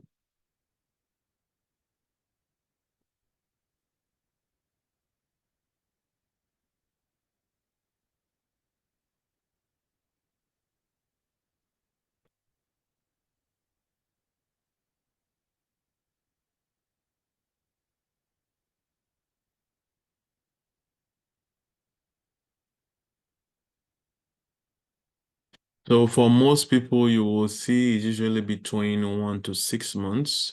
So this is just also giving you an indication of how well you are doing in your job search. Anything above 6 months, then something is not working. The average is 3 to 6 months. So I know some of you are you're new to Canada, so it's possible the reason why we have less than 1 month, but the average is usually 3 to 6 months. So anything beyond 3 to 6 months, then it means that there is something that is really off there that you need to be concerned about.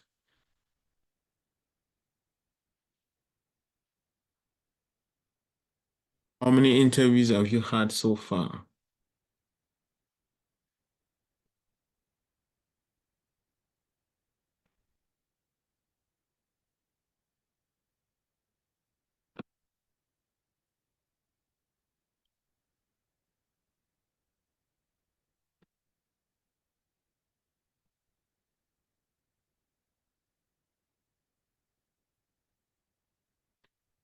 Okay. So 3 to 5 interviews. Three people had shared with us that they've had 3 to 5 interviews. So that's interesting. If you've had 3 to 5 interviews and you've not been able to convert to a job offer, something is also not working. 1 to 2 interviews is still okay. I mean, it's just kind of getting into it. But if you had 3 to 5 and then you haven't really been able to convert to job offer, I would suggest you do mock interviews. I will also suggest that there are some strategies you need to apply, like doing presentations at your interviews. because presentation will help you to actually go a step above the remaining candidates, as if they also didn't present. Because usually, not all interviews will ask you to do a presentation, but you might want to use that as a way to convert or to convince that you really know your stuff. Besides presentation, you could also prepare like your 3 to 6 months on the job expectations. So this way they know you really are ready to go. You're prepared to, to own this role.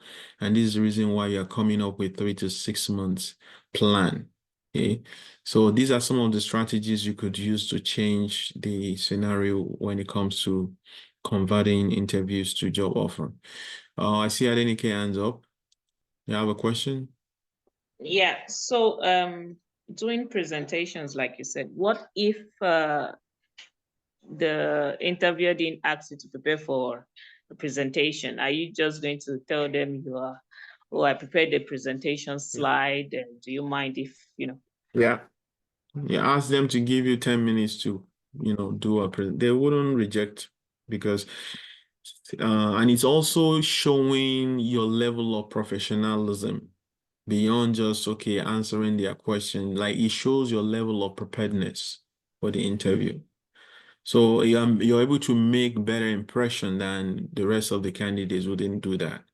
And, like there's a psychology behind this also that a lot of the times when you go through these interviewees, all right, because I did a lot of research into this thing. When you go through these interviewees, you see the ones that you remember are actually the first one and the last one. The in-betweens, it's really difficult to be able to remember. You will make notes, but the effect of that impression that it has on you will really be mostly for the first and the last person that actually interviewed. So you can to reduce the impact of that, just in case you were not the first person and you're the last person. And most of the time, you don't even know if you're the first person or the last person. They never tell you that they've interviewed somebody before or you're the last person they're interviewing. So to really have that impression on them, you could do this, especially the 3 to 6 months on the job plans. Because this really shows your level of preparedness that you really know what you're doing and you're coming on the job to hit the ground running. So this is one of okay. those two. One more question, please. Okay. What will be the content of my presentation slide? That's what I said. 3 to 6 months plan on the job. No, I mean the content of the presentation slide I'm presenting to the interviewer. What kind of content will it be? Yeah, so what is your plan? Like what are you going to be doing on the job in the first 3 months on the job? Does that make sense? Yeah, it makes sense. So you're saying based on whatever the job role advertised is, yeah. I will now derive a plan. Okay. Yeah. Okay, thank you. So, but if you are not doing that, if you just normal presentation, you could actually do a presentation on your career journey and maybe the projects you've worked on in the past and what you have been able to accomplish on those projects. So that's another kind of content that you could provide, because this will really help you to, there's a way that presentation works, right? I just go straight to the point than me just talking and talking. And for some of us, we're like introverts, there's nerves and every other thing that's just not helping us to be able to, articulate ourselves properly. So PowerPoint could actually help you do that. So you see Kamiko's comment there. I did that. I shared my strategy of operations once I assumed the role. I also shared my achievements in video and pictures. And I linked the achievements to my strategy of operation. It was obviously was very unique, right? So this is one of the ways you could convert a job interview. Like you could have a strong impression on the interviewers. Oh, you have a question? I just want to confirm. So let's say you start the interview. Yeah. Do wait for them to go through the process before you say you have a presentation to something to share, or you just when you start you make that Yeah, you known? can you can tell them when you start so they know ahead that maybe they will give you that time, to be able to do your presentation even after the interview. If they want it after the interview, they will let you know. If they want it before, they will also let you know. If you let them know I have a 10 minutes presentation, you wouldn't mind if they allow you to be able to make that presentation. And by Okay. the way, many interviews today actually have a presentation component to it. All right. But if they didn't put that as part of it, you take that for that step forward to offer it. Like I always tell people, this is sales. You're selling your skills, man. Right? They don't have to tell you to do this before you take that initiative. And it's also it creates a very strong impression on them that this person really knows his stuff, for you to go that length to do this type of things. Okay. Any other question?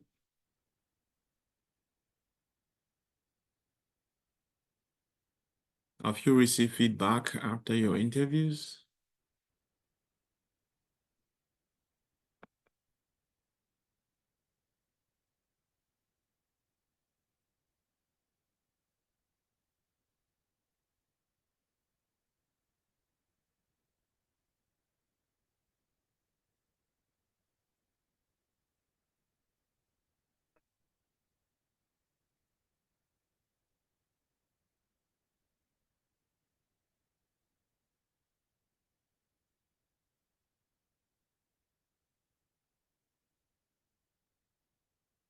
Okay, so one person said yes after every interview. Yeah, that's interesting.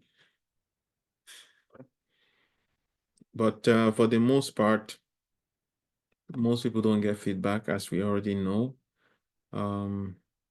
So for the person who said yes after every interview, what is the one thing you do differently that helps you? Because we know this is a situation that is not the case with most employers. And what I've asked some of my colleagues, about this, and what they have said is that is HR or recruitment folks, they don't want to provide an information that would, will make them as a company vulnerable, where you can then use that against them in the court that you have discriminated, that they have discriminated against you. So because when it comes to immigrants, there are several situations that might be going on. It might be, the lack of effective communication or his accent, like in some cases, I've actually reached out to hiring managers in the back end, and then what they would tell us is that they didn't hear what this person was saying throughout the interview. Now, an HR person will not tell you that because, like I said, we are gatekeepers. We wouldn't want to give information that then will be used against the company when we're not trained that way. It's the same thing with procurement specialists. When we are debriefing suppliers about their performance, there are information we won't share with them. But it just so happens that in the recruitment, in the industry in Canada, the recruitment specialists they're not proactively providing this information. And this is one of the reasons my colleague told me that they don't provide this information. So, but I want to ask whoever got that feedback, can you help us? Hi. So first of all, I've not applied to a lot of jobs. However, for the ones I've applied to, I do ask for feedback actually. Right on the spot. I do get feedback on the spot, and also the ones I got, I did receive feedback, and I got the role. So except you're asking for a different kind of feedback. So, but I Okay. asked. Okay, you can go. So you ask for feedback on the spot? Yes, I do. Okay.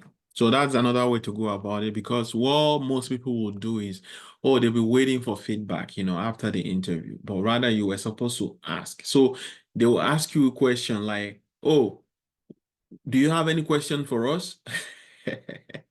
And that's the time for you to ask your question, right? Like, and ask them, okay, what do you think about my performance? Okay, what do you think about my whatever today, like, do you have any feedback for me? So that could be a question, but there are other type of questions you could ask. If they say, ask me a question, you could ask them, okay, what is the one thing that is most challenging on this job? Or what will be the expectation in terms of performance on this job if I assume this role? So there are several questions that you could ask, to further help create that impression we're talking about, on the interviewer. So yeah, the great input from Oyo here is that don't wait for them to provide feedback. Right there on the spot, when they are interviewing you, ask them about how you have done, so that even if they're going to give you their coded feedback, let them give it right there on the spot, so that what how you have done, and if there's any area you can improve upon.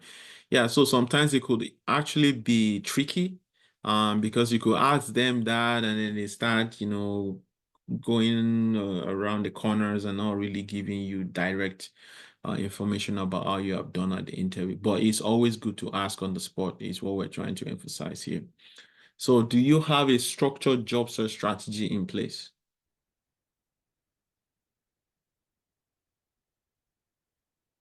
I would like to know if you have a structured job search strategy. What is your strategy?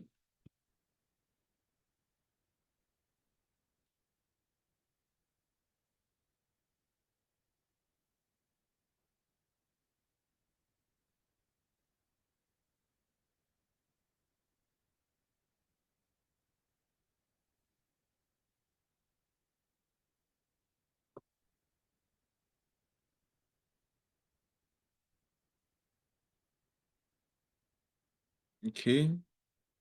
Yeah, we're waiting for the others. Only 6 people have responded so far.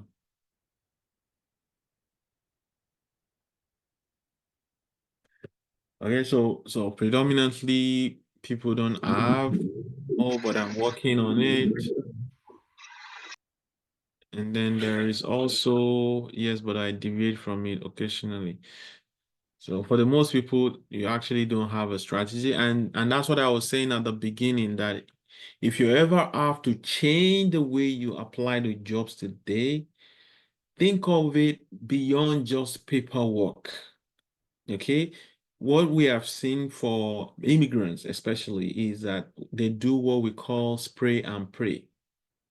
So basically, they'll have this master resume, or they tailor this resume one way or the other, and then they start applying to 10, 20 jobs in a week, which is not the best strategy. So some of you guys here know about the lean philosophy, right? If you look at it from that perspective, because this job search coaching that we actually develop is based on the lean philosophy. I would never encourage anyone to go about job search that way. What we'll normally do is look at 3 different roles, look at specific industries of interest, and then look for people within those companies that are within that industry of interest, approach them, and then when you're applying to jobs or when they have opportunities in their company, target your resume to respond specifically to those job postings. By the way, you realize that it's not more than just 3 roles you're applying to. You're not just spreading your resume all over the place. So this way, you're able to maintain a high quality application. And then on top of that, you are also reaching out to people within the companies where you're applying to. That should change your result drastically if you're actually very intentional about job application in this way, that you're not just spreading your effort all over the place and not reaching out to people, right? So reaching out to people is one key strategy that you need to deploy going forward. Oh, fine. You saw this job online. All right, you're going to apply to it, but beyond just doing paperwork, applying to it, do the people's work, reach out to people within that company. Even if they're not going to be able to refer you because they haven't known you for a long time, how about, can they share what that role entailed from their own experience, from their own perspective. What do they think about this company's culture? Is it a good company to work with? Can they share this information with you? I'll give you a story of a girl that I worked with before, also based in Calgary, and I'd explain all of these things to her. Oh, she said, guess what? I actually have met somebody recently at a network and they advertised a job, and it happens that they are the founder of that company. And I reach out to her, and she was like hesitating, and eventually she did reach out to her. And then the first thing she did was they had a coffee chat, and after that coffee chat, they had an interview inside the company, and then after that she met the other founder, and then voila, she got the job. And then there was another instance where she also reached out to a person who has left the job that was actually advertised. So this, coincidentally, it happens that this person she reached out to was actually the person who left that job. And then that person who left the job said, don't apply to that place. It's a toxic work environment. That's why I left the place. The manager wasn't a good person. Now, imagine that type of information that she had. She would never have had any of such information if she didn't reach out. So this is why I say your strategy has to change when it comes to jobs. So some of us are praying to get jobs in companies that would actually not help us. Companies where the manager you are going to go work for is a horrible person, yet you are praying to get a job there. So you need to be very strategic going forward. Avoid just doing paperwork, because most of the time you're just helping HR. In the cases where you reach out, if it's just a paperwork they are filling, the person might also even be able to tell you that, look, that job, they already have somebody that is shadowing it. So don't waste your time because they already hired somebody. It's just that they want to do paperwork according to HR, recommendation. So, these are the kind of things that you need to do in changing your strategy. There are several strategies, but this is the foundation of it. Go beyond just bare paperwork applications. Reach out to people. Okay. Yeah. So I think Kamiko also mentioned something here. And optimize LinkedIn, make recruiter reach out directly without applying to the jobs. Yeah. That way, see if he goes straight to the hiring manager, getting past the online application stage. Yeah, that's a very good strategy as well. So I'll share another one that is in line with what Kamiko just shared. Now, when we apply to jobs, when you read the job applications, they actually mention the title of the hiring manager. They will say, oh, this role will report to this job title. Now, that job title, go to the company's website on LinkedIn and go and search for that job title within your city where you are going to be doing that job. Reach out to that person. That person is 80% likely to be your hiring manager. And then based on what Kamiko is saying here, you see that you will have jumped the hoops of, just randomly sending resume, but now giving the resume to your hiring manager, which will increase your success at the job application. So these are the things that you need to change when it comes to your job search strategy. How many jobs application do you submit per week? So let's see. This one is an interesting one. We'll see what people are doing.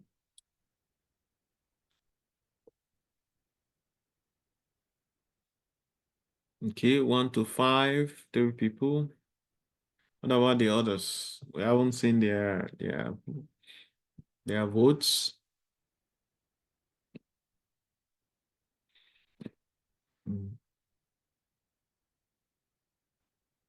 Oh, we have 2 none here. Okay, maybe because you're not actively job searching.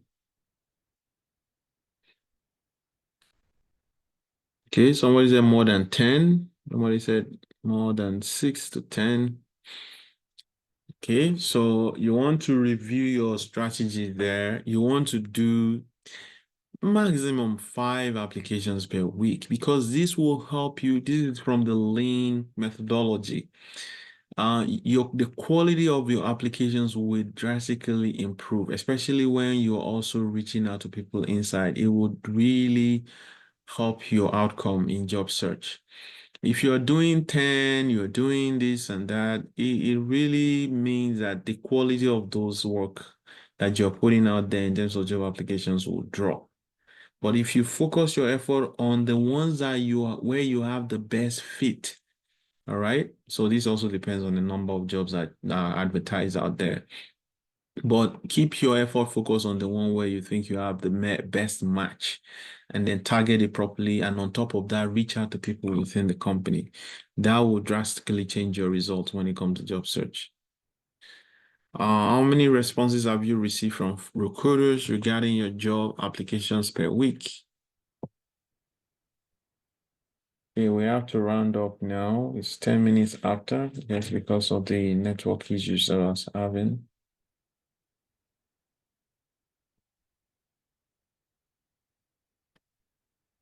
Okay. So this will be the last one I would do, because I just got to round up.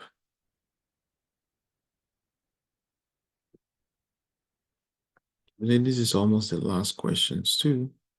So responses, none, 3, 1 to 2, 3, 3 to 5, 1. That's interesting that one person actually has 3 to 5 responses. So, but the question that people will ask me is this responses, like the random responses. So maybe if you have added the random responses, it might be up to 5, right? But usually people don't get responses. And this is where you need somebody inside the company, because there are a lot of things that are happening within that they wouldn't really tell you. The one that I always like to use as an example, like there's some business scenarios that wouldn't that would make them not reach out to you. So, for example, in a unionized environment, they would rather hire somebody who is senior. Okay, so because seniority level, we have it in unionized environment. So if you are applying from outside, your seniority level is 0.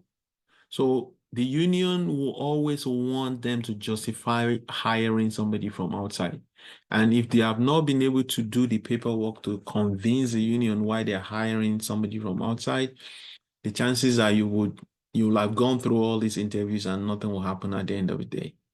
So there are all these instances that unless you have somebody inside to give you a clue as to what is going on, even better if you are in touch with the hiring manager, that will also even help better. So I'm going to leave this survey so that we can quickly round up because of time. I want to round up here. So this is where we were. We were looking at the survey. So I'm just gonna go to, but I don't know if there's anybody have a question we can quickly look at. I don't see any comments. So I've gone through some of the things that I was supposed to talk about today. I talked about getting a mentor, somebody who has made all the mistakes on their own journey, and they can share these experiences with you. Like I said, many of them are waiting for you.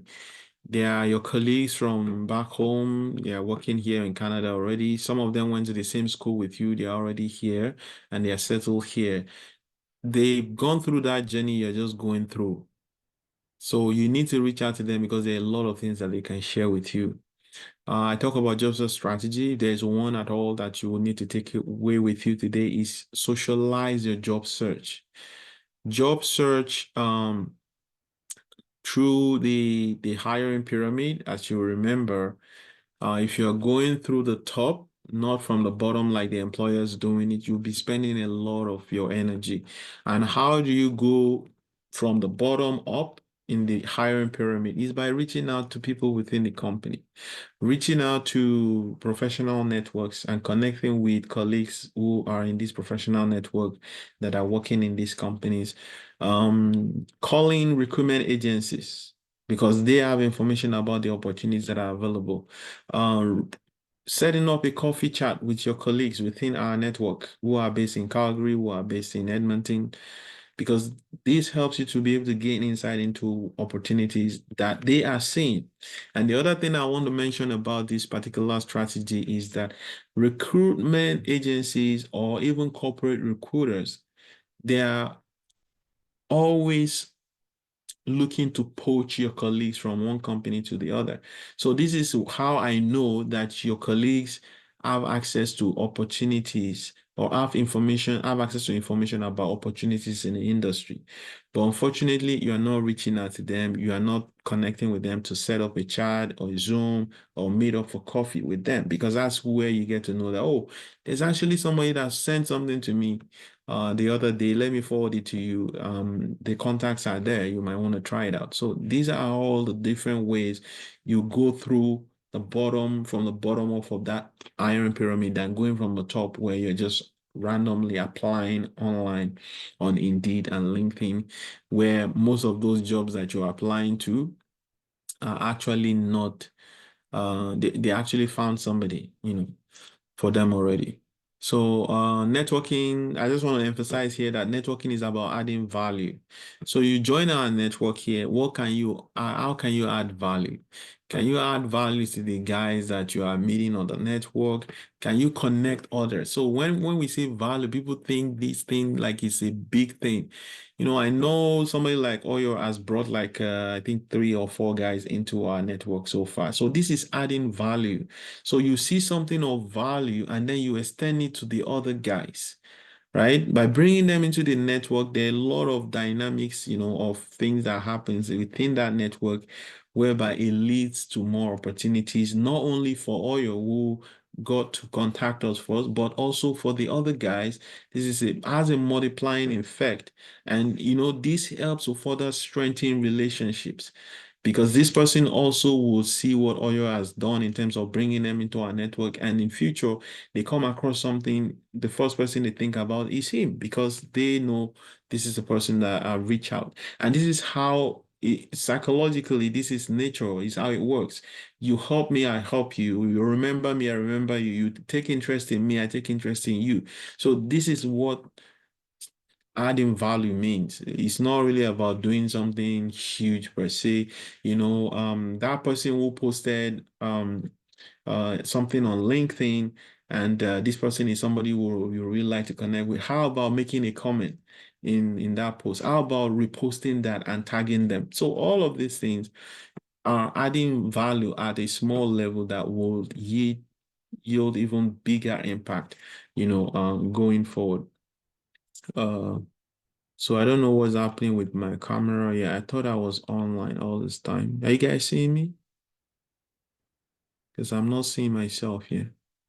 So yes, your face is frozen, but just because I could hear you, Yeah. I don't know. But Okay. Also for now. My camera is messing up. So anyways, let's move on. So again, networking is about adding value. It's not just about going to events. Now we're at an event here.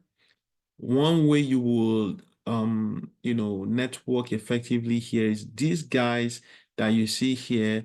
They've shared their LinkedIn. You know a little bit about them now. Can you connect with them? Can you set up a chat, a phone chat? Can you set up a Zoom chat? Can you set up a coffee chat with them? So this way you build rapport, you exchange value, you understand their journey, and then whatever of value to them, maybe by connecting them with the right people within your own network and things. So this is how this thing works. It's not just about attending the event, but doing much more than that. So that's what I'm going to say about that. So I'm going to stop it right now. This is something from an HR consultant. Whether it's fair or not, you need to have employees make referrals for you if you want to find a job. So that's an HR person saying this. This is the person who actually sit behind this process, saying that you need to find somebody to refer you. So that's a food for thought for you. These are all the different Pareto rules. So this is like a culmination of all the things that I've been talking about today. Leverage referrals, get a mentor, get a job search strategy, SWOT resume. So basically this is when you are targeting your resume and you're only focusing on few jobs applications per week so that you can put in quality applications, and then reaching out to people inside the company to get more information to help you prepare maybe for the interview of any other information that might help you to know what is going on behind the scene instead of you being frustrated about not getting feedback, right? So seek feedback. This is also how you get feedback through mentors.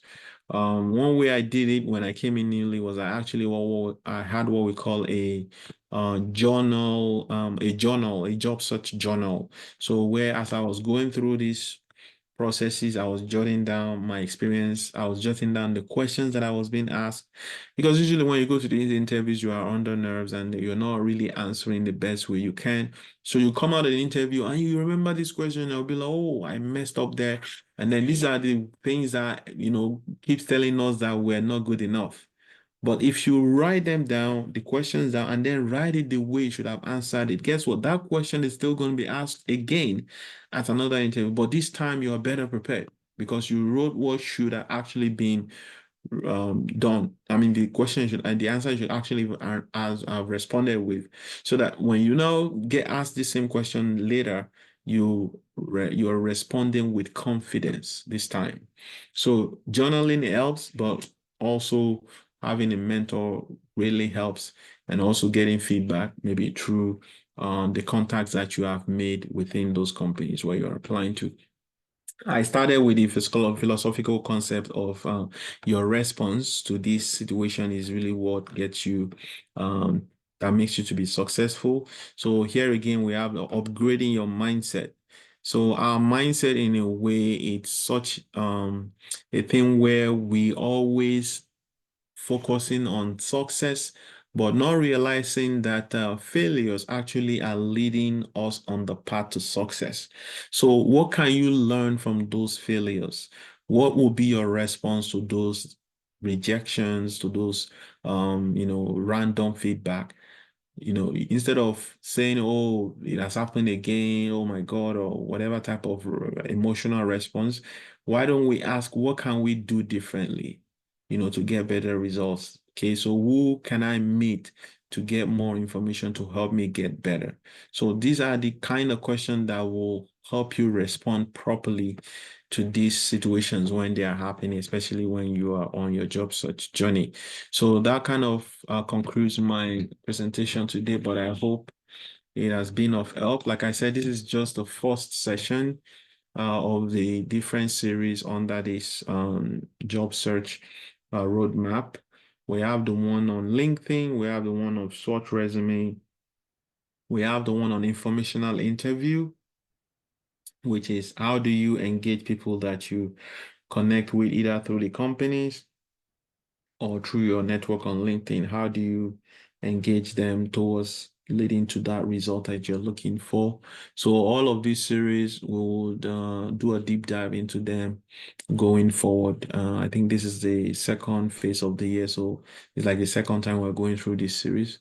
So but for those who will need help beyond just what we are doing here online, you want to get hands-on, you need help, you need mentoring or coaching. So on this QR code here, use it to schedule a 15-minute session with me. Earlier, I dropped the Calendly in the comment section. You can also use that. It leads to the same thing. So you can use the QR code, and then you'll be able to schedule that 15 minutes phone call with me. So I don't know if there's any questions so far or any comments. Did this help in any way, shape, or form? What are the insights that you gained from here today?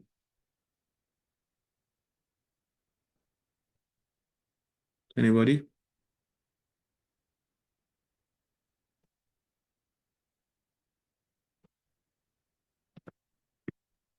Don't know if there's any comment in the chat box. No comment in the chat box. Okay, so guys, there you have it. Quick one, Abiodun. Okay, Bright, go ahead. Yes, my name is Bright. And I just wanted to say thank you for this setting up this this session. Indeed, I've actually gained a few insights, to be honest, which things I weren't aware of initially, and I was always wondering why it's taking me this long to find a job here in Canada. But I think the strategies you've highlighted here worth trying out. Again, it's about changing my strategy, my job search strategy, and indeed, I would try and put that to work, see how that becomes or how effective it is. In addition to that, I've just set up a 15-minute session with you as well. Sure. Okay. Sounds Can good. ask some direct questions as well and pick from your wealth of experience here. Okay. Going forward. So thank you again for the session. Cool. Yeah, I'll be looking forward to the session. Okay, Abiola. Okay, Abiola said, got to understand what I can do differently. Yeah, like they say, you can, we know. Go ahead. Yeah. Okay, yeah. I want to say thank you for the session. Though I'm in a noisy place, just bear me. I have to step out. So I've really gained a lot, although I've not been applying for jobs in a while. I'm just trying to plan myself, but I won't be able to. I wanted to book a session with you, but as I am in another 30 minutes, I should be on my job desk. So I won't be able to book a session with you now, but I don't know if I can, later on. Yeah, Maybe you tomorrow or can. You whenever can, you yeah. are. Okay, Yeah, I you got can it. do That's it good. at your own convenience. This Yeah. been, yeah, this been very, very wonderful and eye-opener. Although some of this I made use of, during my interview to get the job I'm getting. I really thank you for this afternoon. Thank you so much. Yeah, you're welcome. Okay then, guys. Have a great weekend out there. It's the sunshine. Go out, have fun, family, and see you again Saturday next week. We'll have a mock interview then. Bye-bye. So I will leave the comment section for some time so that you can use whatever link that is in there. So I wouldn't close the session right away.